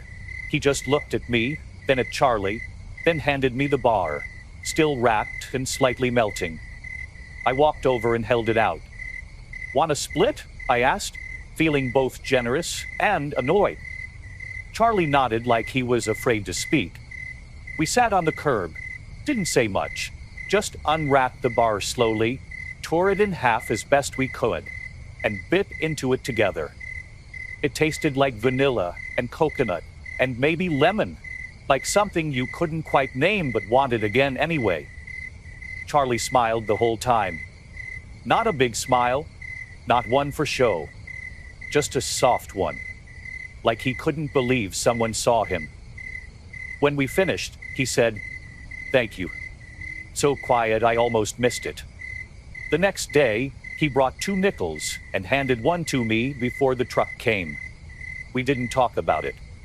We just stood side by side in line, like maybe we'd always done that. Years later, I realized that was the first time I felt what it meant to give, not just to trade, not because someone told me to, not for a reward, just because there was someone sitting alone, and I had something sweet to offer. Uncle Al never mentioned it, never made it a moment, never winked or patted me on the head. That was his way. He believed in letting kids find their own way to kindness. He just made sure we had the chance. Sometimes when I hear a faint jingle on a hot afternoon, even now, I close my eyes. I can see that truck. I can feel the sidewalk under my legs. I can taste that strange melting bar. And I can hear a small voice saying, "Thank you," in the kind of way that lasts. The summer rolled on, as summers do, like a lazy river that doesn't care where it's headed. Charlie became part of the porch crowd after that. Not at the center, not loud, but there. He'd sit 2 steps down from the rest of us, sometimes just listening, sometimes offering a marble or a comic page without a word. And little by little, the other kids stopped treating him like a shadow. It wasn't a miracle. No music swelled, no grand moment happened. But I watched the space between us shrink. Every time the ice cream truck came, Charlie stood beside me. He always had enough for 1 bar, never more. I made sure I always had the same, even if Grandma had given me an extra dime. It became our thing, getting 1 bar, breaking it in half, passing it between us like a secret only we understood. Once, I asked Uncle Al what was really in that wax paper bar he gave us. He just leaned out of the window, grinning, and said, "Hope, with a little sugar on top." Then he drove off, the jingle warbling into the distance. That's how he was. He didn't teach with lectures. He didn't wear a cape. But he left little pieces of good behind. Quiet, sticky-fingered, half-melted pieces that found their way into the parts of us still learning how to be gentle. I never saw him again after that summer. One day in August, his truck didn't come. The next day, neither. Word spread that he'd moved on. Some said his sister got sick. Others said he went to California to open a real shop. No one knew for sure. The truck never returned, but the sound stayed in my bones. Decades later, long after my own daughter had grown, I heard a jingle outside while watering the garden. It was a new truck, new paint, new driver. But for a second, just one, I felt the same electric spark in my ribs, and I smiled. I keep a tiny pouch of coins in my drawer, still, the same one with faded strawberries. I don't need it anymore, but I like knowing it's there. Like I'm still 7 sometimes, still learning how to share. Still remembering that sweetness doesn't always come in full servings, and sometimes half is enough. And when I close my eyes on quiet nights, I can still hear Charlie's whisper, "Thank you." Not loud, but enough to echo. Some summers are full of noise, screen doors slamming, sprinklers hissing, kids yelling over who touched what first. But others are quieter, filled with glances, whispers, and things left half said. The summer of 1956 had a bit of both.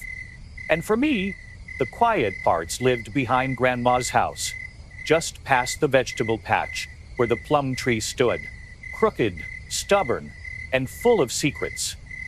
It wasn't the biggest tree in the yard, or even the prettiest, but it was mine. At least, that's what I told myself. Its branches hung low enough for a 7-year-old girl to reach if she jumped high enough or stacked 2 milk crates on top of each other. The fruit was small, dark purple, with skin so thin you could see it shimmer if the light hit just right. And if you picked them before they were ripe, they'd make your whole mouth pucker so tight you couldn't speak for a minute. Not that that stopped me. Half my summer was spent with plum juice on my chin and dirt under my nails, belly full of something I wasn't supposed to touch yet. That was the summer Eliza came to stay. She wasn't family. Not really. Her mother was a friend of my Aunt Lou, and they said she needed a little space from things back home. I didn't know what that meant, but it sounded serious. Eliza was 10, older, taller, with a quiet voice and a braid so tight it never moved. She wore cardigans even when it was hot, and always had a pencil tucked behind her ear like she was waiting for a test. I didn't like her at first. She read books at lunch. She didn't laugh when I told jokes. She ate plums with a napkin on her lap. But the tree liked her. I saw it the first time she climbed it. She didn't use crates or jump or grunt or scrape her knees. She just climbed, like the branches were waiting for her, bending just enough to help. She sat there, high up in the crook where 2 limbs met, legs swinging, one hand bracing her book, and the other tossing a plum from palm to palm. I stood below, arms crossed, half in awe, half insulted. "That's my tree," I said. She didn't even look down. "Then you should probably climb it sometime." It was the first thing she said to me that didn't sound like a fact from a textbook. I didn't answer. I just kicked a rock and walked away. But the next morning, I was there before her. 2 crates, 1 scabbed knee, and a very loud thud. I didn't make it far, but she was there, watching. "You landed better than I did the first time," she said. "That's something." That was how it started. Not friendship. Not at first. More like a truce. A quiet agreement that the tree didn't belong to either of us, or maybe it belonged to both. We took turns climbing. We passed plums like peace offerings. We didn't talk much. But when we did, it was always in the branches, never on the ground. And one afternoon, she told me her secret. We were both in the tree, knees touching bark, sun slippy. None threw the leaves in patches that made our faces look dappled. She had a notebook in her lap, thin, soft-covered, with pages that curled at the corners. "I write things down," she said, almost a whisper. "Not just stories, feelings, things I don't know how to say." I didn't know what to do with that, so I said the only thing I could. "Can I see?" She shook her head. "Not yet." That "not yet" sat between us for a long time. That same day, a storm rolled in fast, one of those summer tantrums with booming skies and sideways rain. We were caught up in the tree, and by the time we scrambled down, we were soaked through. Eliza's notebook fell in the mud. She gasped, picked it up gently like it was a wounded bird, and held it close all the way back to the porch. She didn't cry. She didn't yell. She just sat on the steps, peeling apart the pages slowly, drying each one with a kitchen towel while I handed her clothespins and tried not to feel useless. After dinner, she placed it in my hands, quietly. No speech. "Some of the words are gone," she said, "but the ones that matter stayed." I opened it. Inside were poems, sketches, half-written letters. Some pages were blank, others blurred by water. But one line stood out, written in blue ink that hadn't faded. "Sometimes you don't need to be heard, just held." I didn't know what to say, so I held the book. I held her gaze, and we sat there on the porch, our knees still wet, the smell of plums and rain between us. We didn't see each other again after that summer. She went back home, wherever that was, and we lost touch. But I kept one page. She let me tear it out myself. I still have it, folded, pressed between pages of my own notebook. And sometimes, when the world gets too loud, I find myself sitting by a window, humming softly, remembering the feeling of bark under my legs and the quiet company of a girl who taught me that not all secrets are meant to be hidden. Some just need the right tree. I sometimes wonder what became of her, if she still keeps notebooks tucked away in drawers, if she still writes when the sky turns gray, or when her thoughts won't sit still. I imagine her now, maybe as a teacher with too many cardigans, or an author with a desk full of coffee cups and bent pens. I don't know. Maybe she stopped writing altogether. Maybe she forgot that summer, the plum tree and me. But somehow, I doubt it.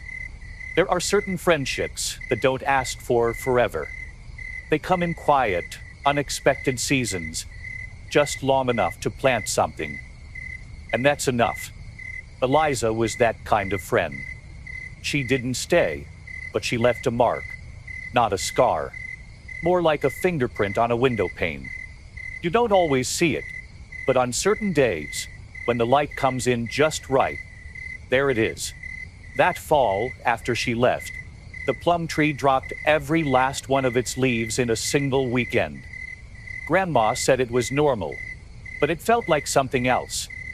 I spent hours underneath it, gathering the leaves into small piles, not because they needed raking, but because I didn't want them to blow away just yet. I wasn't ready to let go of the colors, or the smell, or what it had meant to sit under that tree and feel like someone knew me. I pressed a few of those leaves into my spelling book, flat, silent, and just a little crumbly. I don't know why I chose those over the plums or the bark, or even a photograph. Maybe because leaves change. Maybe because they fall. Maybe because they reminded me that even beautiful things don't stay put. The next summer, the tree didn't grow as many plums. Grandma said it was the frost that got it, or the soil. But I think it just missed Eliza. I missed her too. Sometimes I'd sit on the lowest branch with a popsicle stick in my mouth and pretend I was reading one of her poems. I didn't have her notebook anymore, but I remembered the way she wrote, softly, like the pencil didn't want to interrupt the paper. I tried writing like that for a while.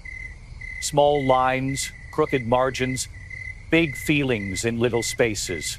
Most of it was nonsense, but it felt right. One afternoon, I brought my own notebook outside, climbed a tree, and wrote, "I miss someone I only knew for a summer." That feels like a magic trick, or maybe a wound. I tore the page out, folded it once, and tucked it into the crook of the branch where she always sat. I don't know what I expected. A breeze to carry it off? A squirrel to turn it into a nest? Or maybe just the tree to hold it the way it held us. That was the last time I climbed it. I still dream about it sometimes. That plum tree, the scratch of bark against my thigh, the smell of sap and warm fruit, the rustle of notebook pages caught in the wind, and the sound of Eliza's pencil moving like a whisper over paper. There's something about trees, I think, that keeps memories longer than people do. They stay rooted while everything else moves on. Maybe that's why we carve initials into them. Maybe that's why I still feel like, somewhere out there, the tree remembers us.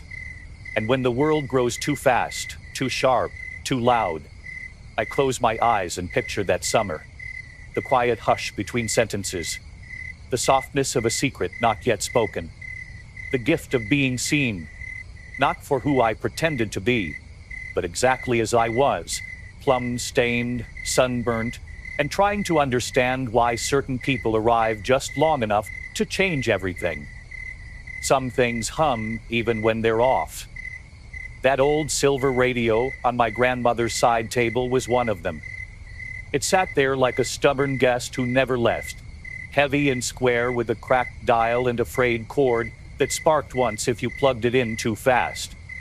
It was always just there, humming low even in silence, like it remembered the voices it had once carried and refused to let them go. Saturday afternoons in that summer of 1956 had a rhythm of their own. They weren't for chores. That was for weekdays. They weren't for church. That was Sunday.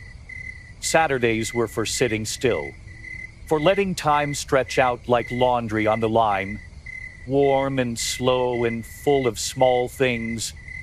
I remember the feel of the carpet under my legs, itchy but familiar, the scent of lemon oil from the freshly dusted shelves, and the distant clink of my grandmother's spoon stirring sugar into her tea.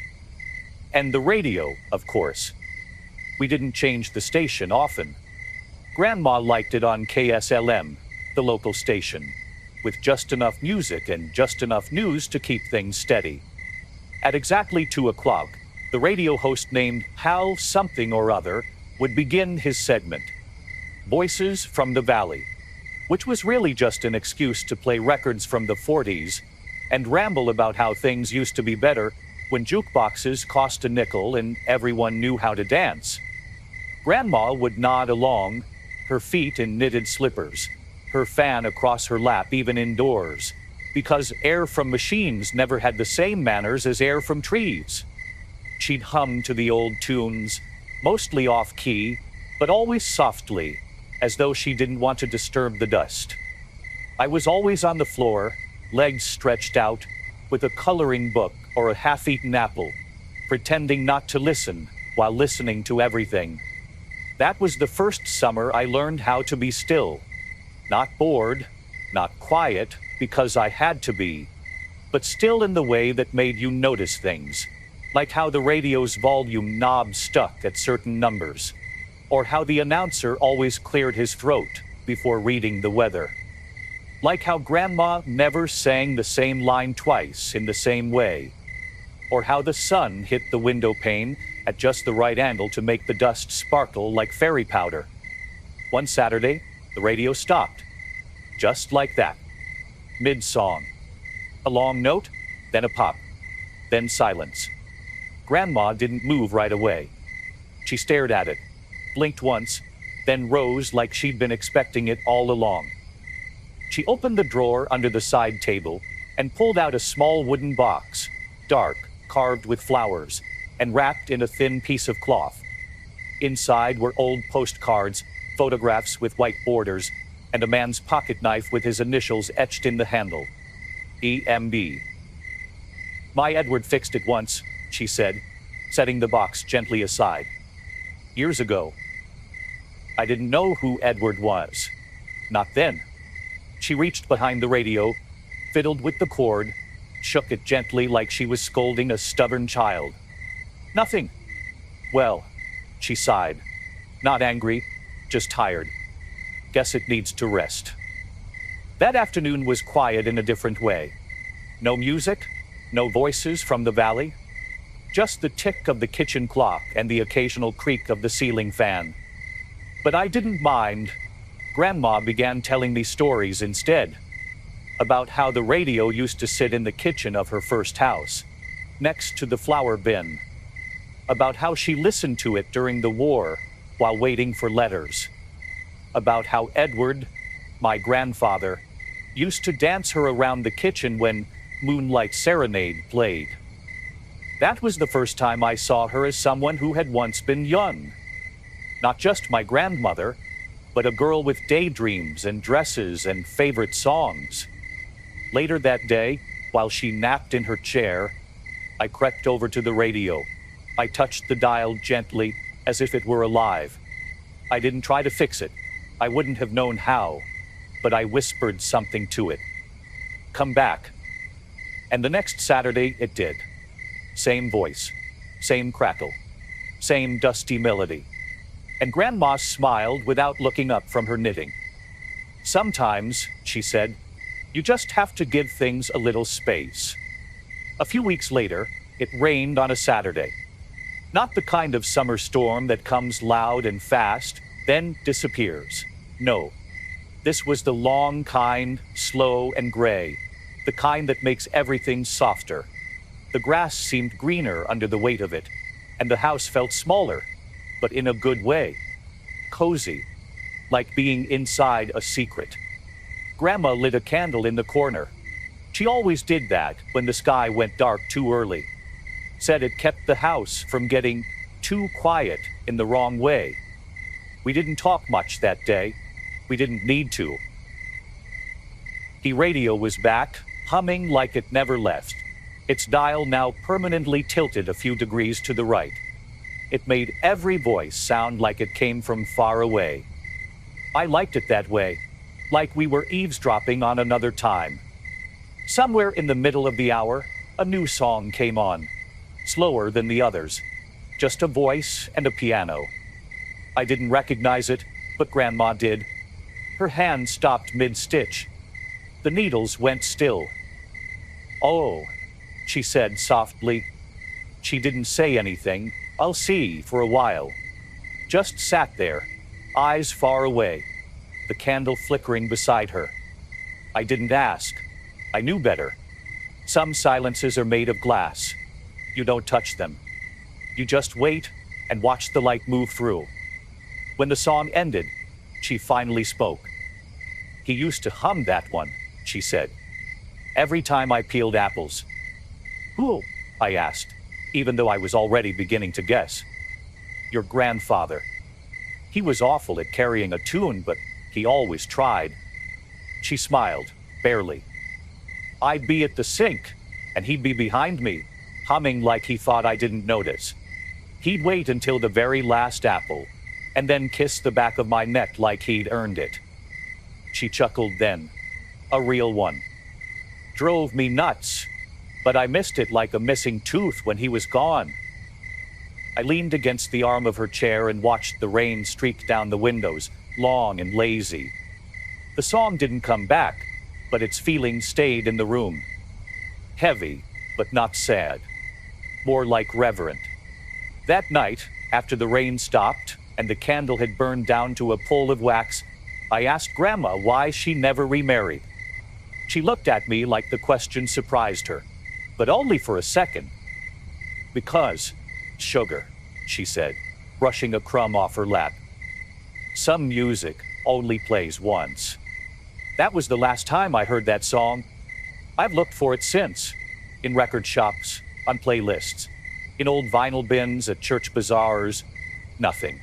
I don't even know the title. Just the feeling, like sunlight through lace, like honey on a sore throat, like someone humming behind you when you're peeling apples. Sometimes, I think the radio invented it just for her, pulled it from the folds of time, and gave it back for one small afternoon, just so she could remember. And maybe, just maybe, so I could witness what memory really is, an echo that knows your name. Some memories come back warm, not because of the sun or the weather, but because they carry a smell. Rich, familiar, slow. For me, that smell is stew. Not the kind from a can or made in a rush, but real stew. Beans, tomatoes, onions, and something else I've never been able to name. Something that only existed in my grandmother's kitchen, somewhere between her cracked wooden spoon and her humming under breath. I don't know if she followed a recipe. I doubt she did. I think she just knew things, knew how much salt was enough, how much time something needed, and when a pot had settled in. She used to make it on Saturdays, when there was no company expected, and the house could smell like garlic all afternoon without anyone complaining. It would start around noon, just as the breeze shifted, and the front screen door began to creak with its usual rhythm. By 4 o'clock, the entire house would smell like home. Not like a house, like home. But she never served it inside. No, dinner always happened on the porch. She said food tasted better when the air could breathe with you. So around 6, we'd gather. Not a big crowd, just the two of us most nights. Sometimes Aunt Lou or a neighbor from down the road. The bowls were mismatched. One of them had a crack that had been glued so many times, it looked like a spider web. The spoons were all bent slightly differently, like each one had its own opinion. But no one minded. Grandma would bring the pot out herself, oven mitts on both hands, face glowing from the heat. She always walked carefully, like she was carrying something sacred, which, in her way, I think she was. We didn't say grace in the usual way, not out loud, but there was a kind of silence just before we ate that felt like a prayer. No one had to be told. We just paused, breathed, smiled. Then we ate. That stew. Oh, that stew. It was thick and full. The kind that made you feel like you'd eaten something with weight. The kind that didn't just fill your stomach but settled into your chest, too. She always added cornbread on the side. Sweet, with a crust that cracked when you tore it. Steam curling up like it had a secret. She never bragged about it. Never asked how it tasted. She didn't have to. She just watched. Quietly, watching for that second spoonful, that extra crust of bread, that little sigh when someone leaned back and said, "Ooh." And after dinner, she'd sit in her rocker, rubbing her knees, and say the same thing every time. A full belly forgives a lot. At the time, I thought she meant forgiveness for me knocking over the sugar jar or forgetting to bring in the laundry. But now, I think she meant more. That maybe food has a way of softening the parts of us that life wears down. That maybe stew, served warm and slowly on a creaking porch, can patch more than just an empty stomach. One evening stands out more than the rest. It had been a hard week. My mother had come for a visit, and though she never said anything directly, I could feel the sharpness in her tone, the tightness in her smile. She and Grandma were always polite, but never quite easy. Something old between them, like an invisible thread always pulling taut. That night, dinner was quiet. Even the cicadas seemed to hush. I remember sitting there, stirring my bowl, not knowing what to say or how to smooth the silence. And then Grandma did something different. She got up, walked inside, and came back with an extra spoon. She handed it to my mother without a word, then dipped the ladle and poured another helping into her bowl. "I added a little extra clove tonight," she said. My mother looked down at the bowl, then at her. Something softened. Not a big thing, not tears or a speech, just a breath, a loosening. We all ate in peace after that. Quiet, but easy.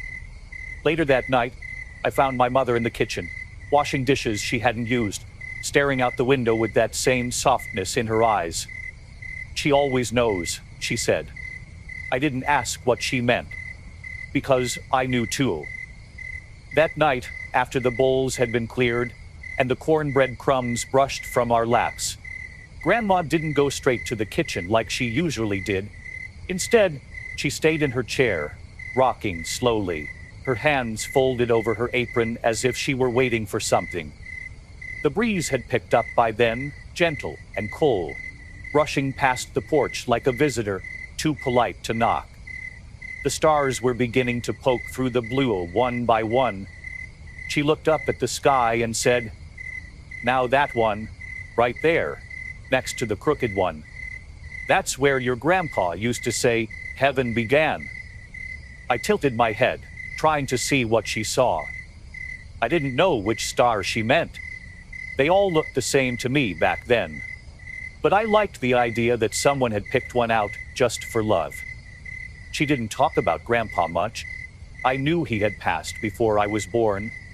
I knew he'd been kind, that he built the fence out back, and that he played the harmonica on Sunday evenings. But that was most of it, until that night. Your grandfather, she said softly, used to dance with me in the kitchen even when there wasn't any music. Said a good stew deserved a waltz. She chuckled, almost embarrassed by the memory. He'd take the ladle out of my hand and spin me until we both forgot what time it was. I didn't picture them as young. I couldn't, not really. But I could feel it.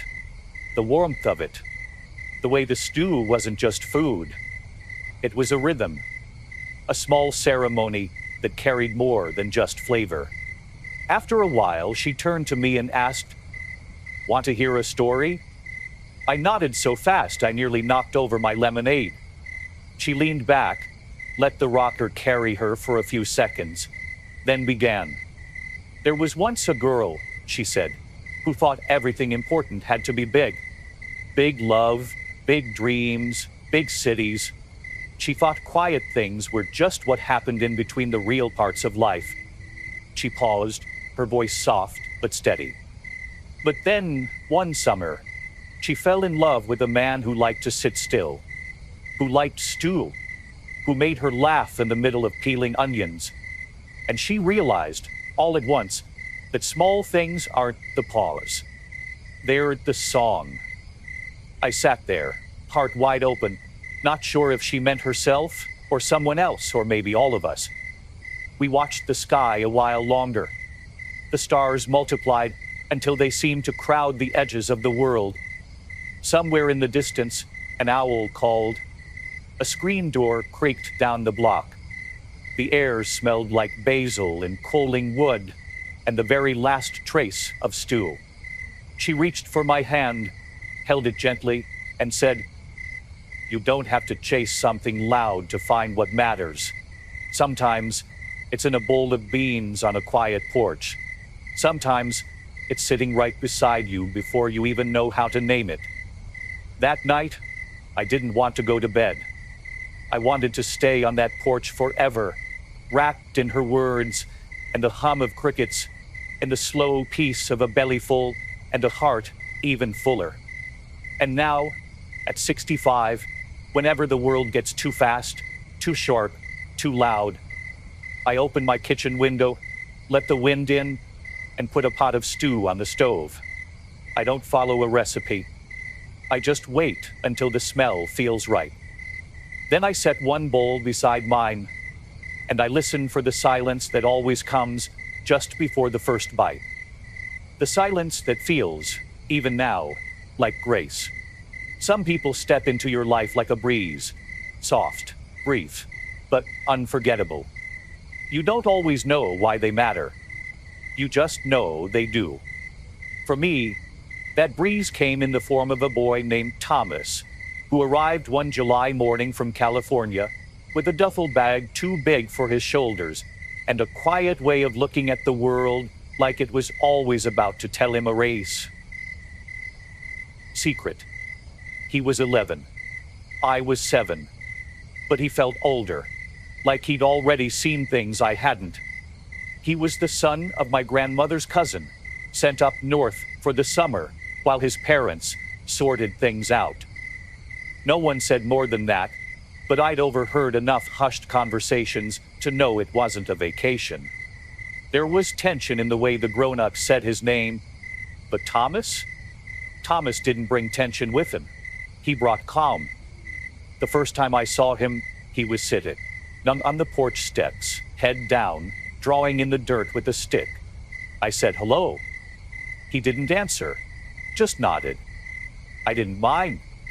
I was shy too, in my own way. Loud when I was comfortable, but quiet in the face of mystery. And Thomas was a mystery from the start. He had dark brown hair that fell into his eyes, tan skin that suggested he belonged more to the sun than to Salem, and a habit of chewing the inside of his cheek when he was thinking, which, as far as I could tell, was most of the time.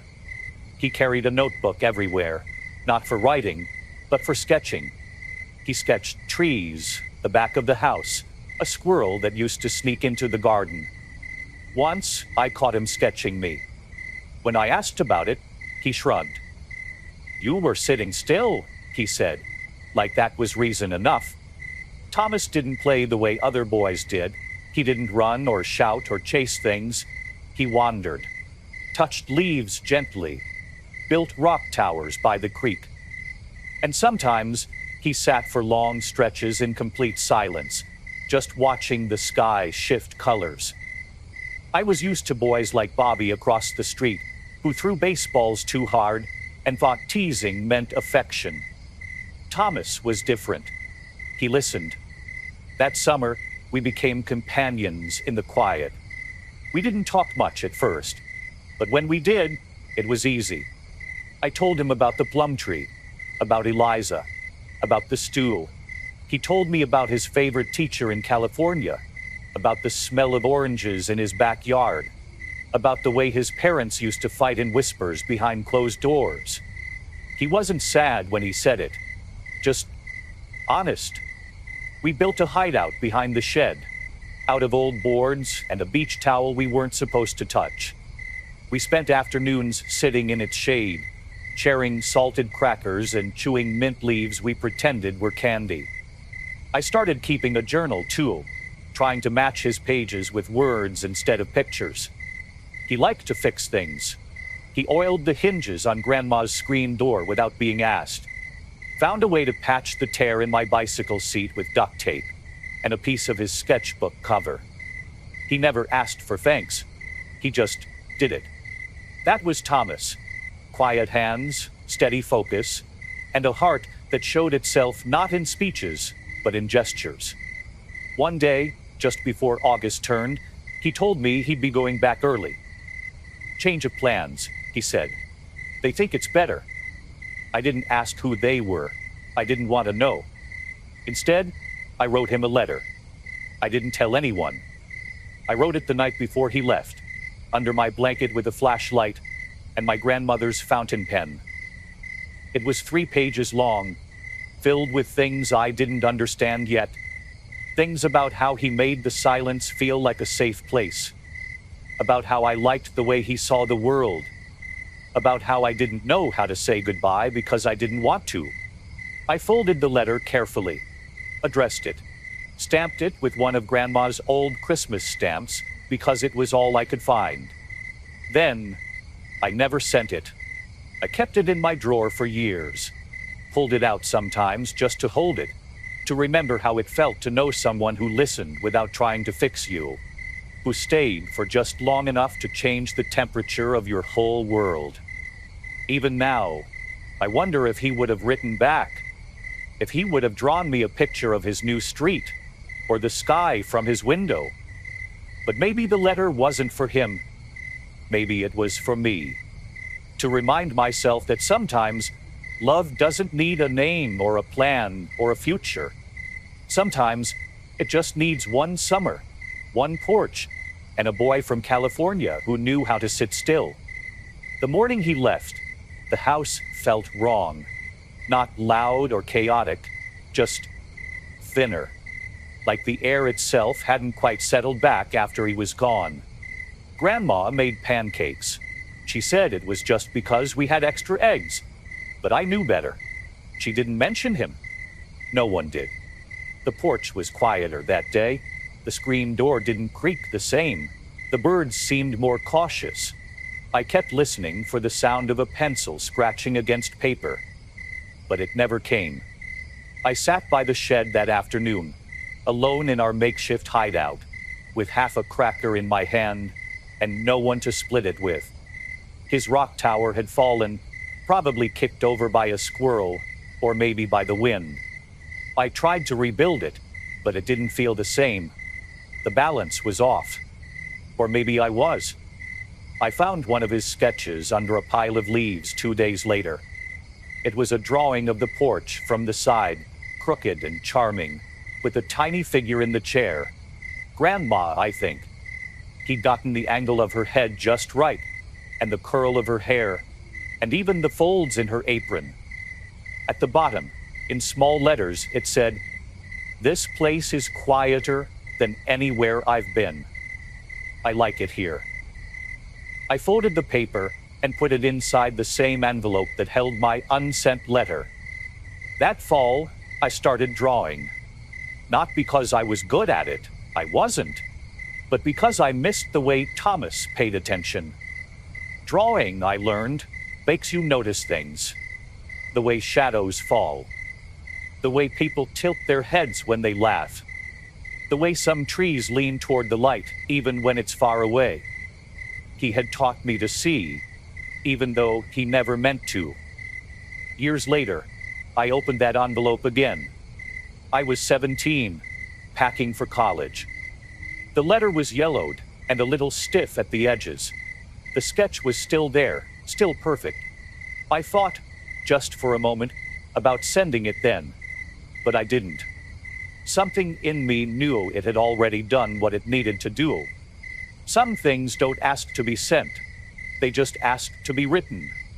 Sometimes I still dream of him. Not often. But every now and then he shows up in the corner of a dream. Pencil in hand, head down, drawing something I can't quite see. And I wake up with a soft ache in my chest. Not painful. Not sad. Just the kind of ache that comes from remembering someone who made you feel safe before you even knew what that word meant. I've never stopped writing letters I don't send. I have a drawer full of them. For people I've lost. For people I miss. For people I never got to know as long as I wanted. They're not meant to reach anyone. They're just a way to hold still. And in that stillness, I always find him again. 11 years old, tan shoulders, quiet eyes, sitting next to me under a towel-draped fort, sketching the world where nothing ever had to leave. If you grew up in a small town, you know there's always that one place where stories gather. In Salem, back in 1956, that place was Mr. Marvin's barber shop. It sat on the corner of Pine and Alder, right between the bakery that never quite got the cinnamon rolls right, and the hardware store that smelled like dust and possibility. Mr. Marvin's shop had a red and white pole out front that spun like it was hypnotized, and inside it smelled like talcum powder, aftershave, and old wood. The radio played low in the background, always a station from Portland, never local. And the fan in the corner clicked with a sound that made you think it was about to die, but never did. Mr. Marvin himself was a thin man, with a belly that defied explanation, a laugh that shook the window panes, and the slowest pair of scissors you've ever seen. He didn't believe in rushing. A haircut done fast is a hat with regrets, he used to say. So everyone sat, and waited, and listened. Because what he lacked in speed, he made up for in storytelling. He'd start with something innocent like, "So the other day, I saw Millie Fletcher try to parallel park her Buick." And 15 minutes later, you'd be wiping tears from your eyes, either from laughing or trying not to laugh because he was shaving someone's chin. And you were terrified of getting nicked just from proximity. He told stories like he was peeling fruit, slow, careful, and with just enough dramatic pause to make your heart thump. But the thing was, nobody really knew how much was true. Some said he once met Frank Sinatra in a train station. Others said he helped a bear give birth in the Cascades. And when someone asked him, all he'd do was wink and say, "It's not lying if it's well told." That summer, our little town announced a storytelling contest. It was part of the Harvest Days Festival, a way to draw people in, sell some lemonade, and keep the teenagers from sneaking off to the river. The rules were simple. Tell a story in under 5 minutes and make the audience feel something. Laughter, tears, goosebumps, anything real. Naturally, everyone assumed Mr. Marvin would win. I was 7 and convinced that barbers were half wizard, half philosopher. So when Grandma nudged me one morning and said, "You should enter, sugar," I nearly choked on my toast. Me? Enter? Against him? But she didn't smile the way grown-ups do when they're teasing. She meant it. "You've got a voice in you," she said, "and it's time someone else heard it." I practiced for 2 whole weeks, told my story to the plum tree, to the porch swing, to the radio. It was about a squirrel who stole my lunch and then tried to return it after tasting Grandma's mustard. Ridiculous, maybe. But it was mine, and it made people laugh when I told it right. The day of the contest, the whole town showed up. Folding chairs lined the park. The mayor wore his too-tight sash. The Methodist church sold pie by the slice. I wore my best dress, the yellow one with the daisies, and held my note cards with both hands because they kept shaking. When it was my turn, I walked to the little wooden stage, knees wobbling like they had their own ideas. And I told it. Knocked. Perfectly. I tripped over the word devastated. I said mustard twice in one sentence. But I looked up halfway through and saw Mr. Marvin in the front row, arms crossed, grinning like I just handed him the punchline to a joke he hadn't heard yet. And suddenly, I wasn't scared. I was telling a story, and people were listening. I didn't win. That honor went to Mrs. Klein, who told a tearjerker about her husband's lost wedding ring turning up in a trout's belly. But whower, and the contest ended, Mr. Marvin found me by the lemonade table, tipped his hat, and said, "You've got the good kind of voice, the kind people lean in for. Don't ever trade it for something louder." I didn't fully understand then, but now, at 65, I think of that moment every time I speak softly and someone still listens. Every time I write something down that no one will ever see. Every time I hear a good story and know it doesn't matter if it's true. It only matters that it's told. In every town, there's one spot where time seems to sit down and take a breath. In Salem, back in 1956, that place was Mr. Marvin's barber shop. Tucked between the bakery that always ran out of bread by noon and the hardware store that smelled like sawdust and secrets, Mr. Marvin's place was part haircut, part town square, part comedy act. You walked in for a trim, but you stayed for the stories. The shop itself was no bigger than Grandma's pantry, with 2 chairs, a squeaky fan, and a radio that only played one station, low enough that you had to lean in to hear. The floor was black and white tile, scuffed and cracked in the middle, and there was a rack of magazines older than I was. But none of that mattered, because Mr. Marvin was the real attraction. He was tall and lanky, with suspenders that never matched his shirt, and a mustache that curled at the edges like punctuation. He moved slow, always slow, as if speed offended him. A rushed haircut, he'd say, is a handshake with scissors, and who trusts that? But it wasn't his scissor work that drew people in. It was his voice. Mr. Marvin could turn the act of trimming sideburns into a one-man stage show. He had a way of telling stories that made the whole room lean in. He'd start with something like, "You know, I once cut hair on a boat during a thunderstorm." And 20 minutes later, you would believe he had given a buzz cut to a fisherman while fighting off a seagull with a comb. I never knew what was real and what was invented, but I didn't care. What mattered was how it felt. He made you laugh. He made you listen.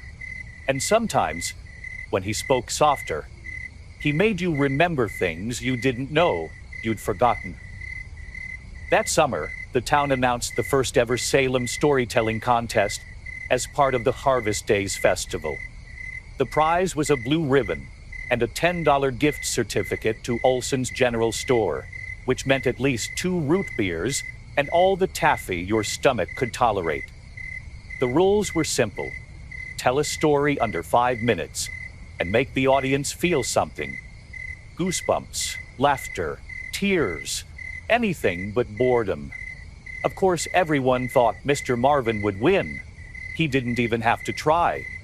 A man who once told a 30-minute tale about a lost sock and made it sound like Homeric legend? Please.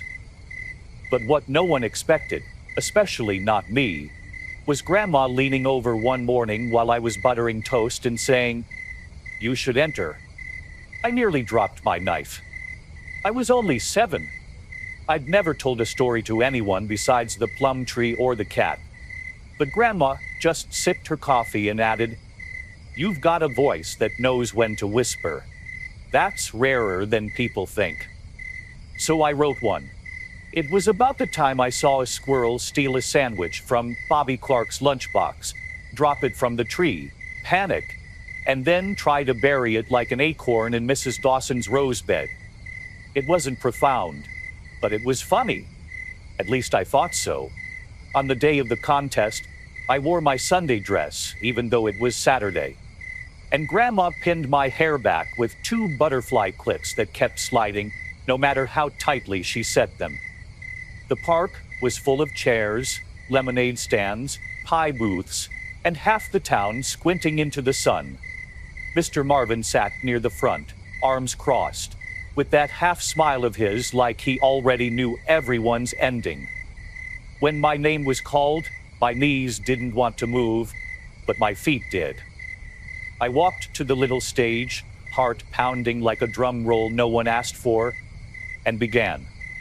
The first line came out shaky, but the squirrel part got a laugh. That helped. I remembered to pause. I remembered the part about the mustard stain on Bobby's pants and how the squirrel left a peanut as some kind of apology. And I remembered to look up just once and saw Mr. Marvin grinning. Not the kind of grin that says, "Good for you," but the kind that says, "You belong here." That was all I needed. I didn't win. Mrs. Klein did, with a beautiful, teary story about a wedding ring lost in the river and found years later in a trout. But I didn't care. After the contest, Mr. Marvin found me by the lemonade stand, handed me a single butterscotch candy and said, "You got something most folks chase their whole lives.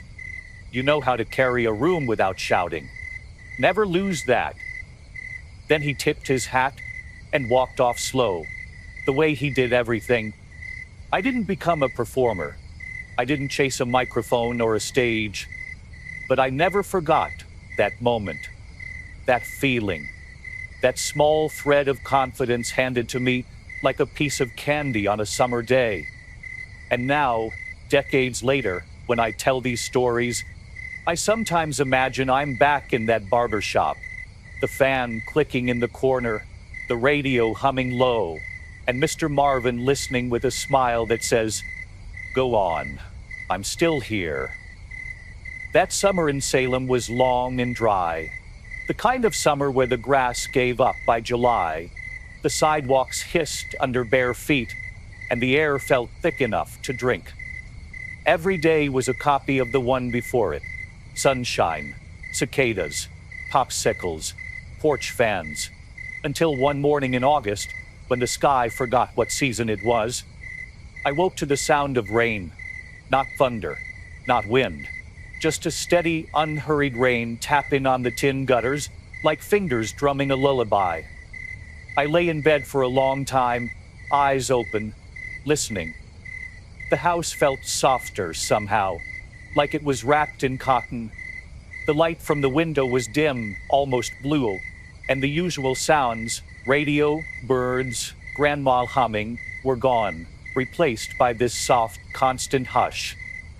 When I padded into the kitchen, still barefoot, Grandma was already up. She stood at the stove, her cardigan draped over her shoulders, stirring something in a pot. Oatmeal, most likely. She didn't look surprised by the rain. She looked like someone who had been expecting it, like it had arrived just on time. "Don't wear yourself thin waiting for the sun," she said without turning around. "Rain's good for stories." We didn't have a plan that day. No errands, no visitors, no chores beyond the ordinary ones. So, after breakfast, she pulled the old quilt off the back of the couch, the one that smelled faintly of cedar and starch, and laid it out on the floor by the window. I brought over books, buttons, 2 dolls with mismatched shoes, and my sketch pad.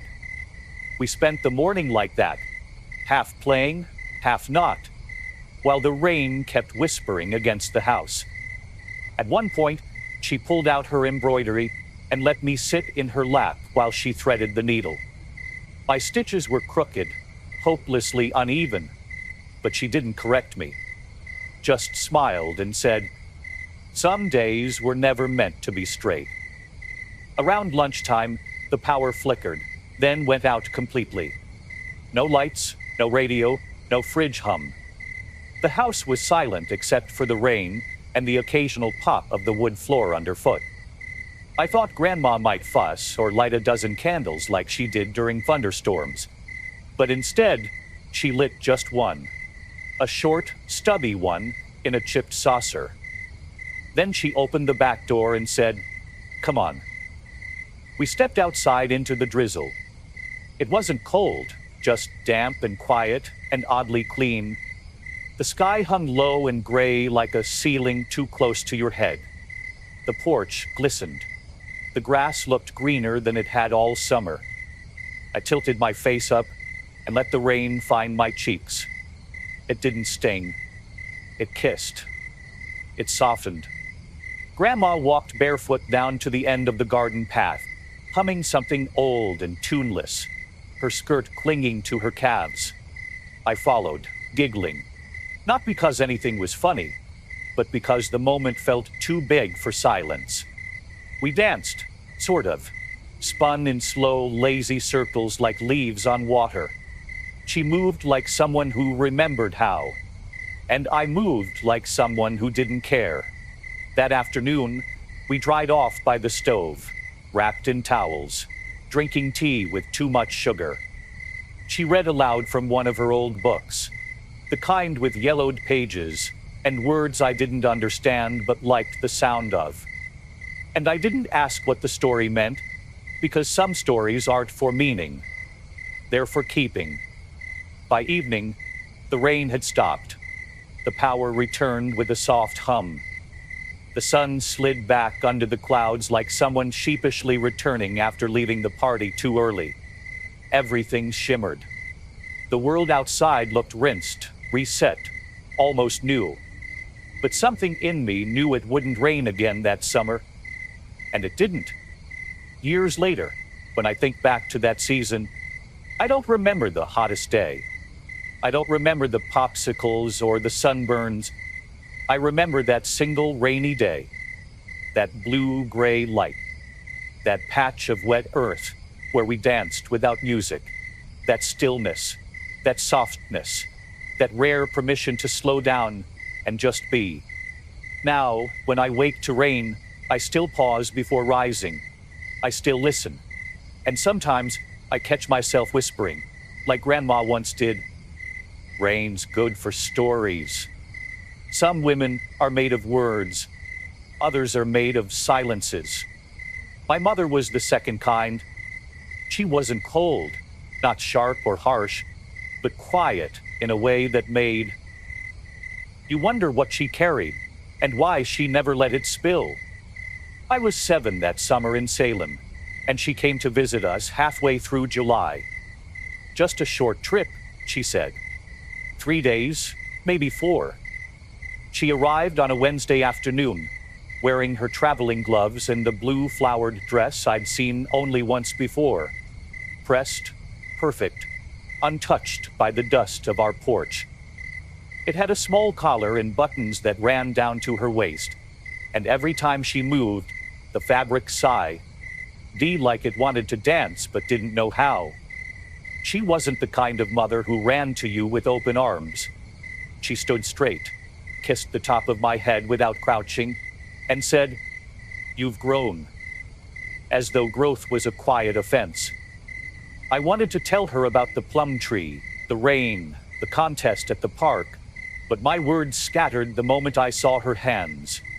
They were smooth, pale, with rings that caught the sun like mirrors, and I suddenly felt too loud, too bare, too full of dirt and summer. She unpacked her suitcase slowly, folding each piece of clothing like it had been taught obedience. The blue dress stayed on the hanger. She wore it only once, on Sunday morning. Salem's church bells rang at 10. You could hear them all over town, clear and calm, like they were cutting through the heat just to remind everyone of grace. That morning, Grandma had set out her best apron and made scrambled eggs with a pinch of nutmeg. Mama didn't eat much, she never did, but she commented on the coffee, said it was strong, then offered no more. We walked to church in silence. The pavement was warm, and I wore shoes for the first time in weeks. Mama's heels clicked softly, a rhythm that sounded almost like a clock. Tick, tick.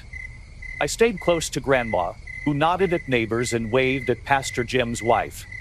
Mama said hello only once, to a woman who'd once lived in Portland. And even then, her smile seemed borrowed. During the service, I watched Mama more than the preacher. Her hands were folded just right. Her eyes didn't wander. She sang without sound. When the bells rang again at the end, she closed her eyes. Not in prayer, just closed them. Like the sound filled something she hadn't meant to leave empty. After lunch, she changed into another dress, folded the blue one carefully, and placed it back in the suitcase. I asked if I could try it on. She paused, looked at me, then said, "It's not a play dress." That was all. No scolding, just a door closed without a slam. She left the next morning, kissed my forehead, tucked a $5 bill in my sketchbook, told Grandma she'd call. She didn't, not right away. That wasn't her way. Weeks later, I opened her suitcase, not the real one, but the memory of it, and saw the dress again. It stayed with me, the shape of it, the silence stitched into its seams, the way it held her together, even when she didn't know she was unraveling. I began drawing blue flowers in the margins of everything, in notebooks, on paper napkins, once, even in the steam on the bathroom mirror. Years passed. Mama wrote sometimes, visited sometimes, but that dress stayed, folded in the back of her closet, wrapped in plastic, like something waiting to be remembered. I tried it on once when I was 16. It didn't fit, not just in size, but in shape, in spirit. It felt too careful for me, too silent.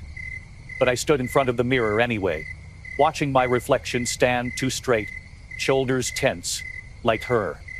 And then I laughed. Not cruelly, just softly. The kind of laugh that says, "I see you, even if you don't know how to be seen." Now, sometimes when church bells ring, I think of that Sunday, of her quiet grace, of the dress that never learned to dance. And I wonder what kind of silence she carried, and whether she ever wanted to let it go, or if it was the only thing that ever felt like hers. I didn't ask about the dress again, and Mama never brought it up. But I kept thinking about it, about how something so soft could feel so distant. I started noticing the silences in other things too. The way Grandma paused just a second longer than usual when folding towels after Mama left. The way the radio stayed off that afternoon. The way I found myself checking the phone table more than once, as if a dial tone could mean something. That evening, Grandma made apple cobbler. We ate it on the porch with chipped bowls and spoons that clinked gently with each bite. She didn't say much either, but when I finished, she leaned back in her chair, looked at the sky that was just starting to darken, and said, There are some things your mama won't ever say out loud. That don't mean she doesn't feel them. I didn't respond. I didn't need to. The silence between us had shifted. No longer heavy, just honest. The next morning, I went out for a walk. Not far. Just up the hill at the end of our road. The one that curved behind the big oak and always looked steeper than it really was. I went alone, barefoot, with a peanut butter sandwich in one hand and a crumpled drawing of a blue flower in my pocket. I didn't know why. Maybe I wanted to leave something up there. Maybe I wanted to see if the hill felt different now. Halfway up, I looked back at the house. Small, square, still. The kind of stillness that hugs you when you're little but eventually asks you to keep going. I turned and kept walking. That hill would become something else in time, but that day, it was just a place between two summers, between a mother's silence and a girl who was starting to hear her own voice. I didn't know it would be the last time I climbed that hill. No one ever tells you when a moment becomes memory. It just happens. 1 second you're wiping peanut butter off your chin, and the next you're standing at the top of a place you've known forever, realizing it's not yours anymore. Not in the same way. That hill sat at the edge of Grandma's neighborhood, right behind the old oak tree, with the crooked branch that looked like an elbow bent in mid-gesture. It wasn't much, a gentle slope with wild grass and a dusty path worn in by bikes, bare feet, and one adventurous raccoon everyone called Carl. But to me, it had always felt like a mountain. That afternoon, the sun was lazy, the kind of soft gold that comes only in late August, when the heat stops biting and starts to glow. I brought a sandwich, a notebook, and a piece of string for reasons I can't remember. I walked alone. Grandma had nodded when I asked, told me not to stay past sunset. I don't know if she knew where I was going, or if she just understood that some places call us quietly and don't need permission. Halfway up the hill, I stopped to catch my breath. Not because I was tired, but because I wanted to stretch the moment. I looked around, nothing new. The same dandelions, the same breeze playing with the tall grass, the same low hum of crickets warming up for evening. But everything felt a little sharper, like someone had turned up the contrast. The colors were richer, the air thicker, my skin more aware of itself. When I reached the top, I sat down on the rock that had always been there, as dependable as the porch fan or the sound of church bells on Sunday. I pulled out the notebook, flipped past sketches of plum trees and letters never sent, and landed on a blank page. I didn't write anything. I just let it sit open on my lap, catching the light. I think part of me hoped the wind would write something for me. I watched the town from up there, the slow rhythm of Salem, the tops of roofs I knew by heart, the porch where I'd eaten stew, the shed where Thomas had sketched, the path where Liza and I had shared plums, and somewhere down there, the blue dress still folded behind a door, still holding something too delicate to unfold. It all looked smaller from above. Not lesser, just smaller. Like a toy town inside a snow globe you didn't know you'd been living in. I stayed until the light changed, until the shadows stretched out like arms reaching for something just beyond the edge of memory. I wanted to stay longer, but my chest had gone quiet, and that's how I knew it was time. I folded the notebook, tied the string around it, just once, gently. Then I stood, brushed the dirt off my legs, and walked back down. The air felt different on the way down, cooler, softer. I didn't run. I didn't skip. I just walked, like someone who knew how to carry something fragile without dropping it. That night, Grandma made toast and honey. We didn't say much, She poured tea into my favorite chipped mug and handed me a blanket without asking. The radio played slow jazz, and outside, the cicadas hummed like they'd always been humming, like nothing had changed. But I had. Just a little. Not so anyone could see, but I had. And somewhere in the space between the hill and the kitchen light, between the last bite of toast and the clink of a spoon against porcelain, I grew up. Just enough.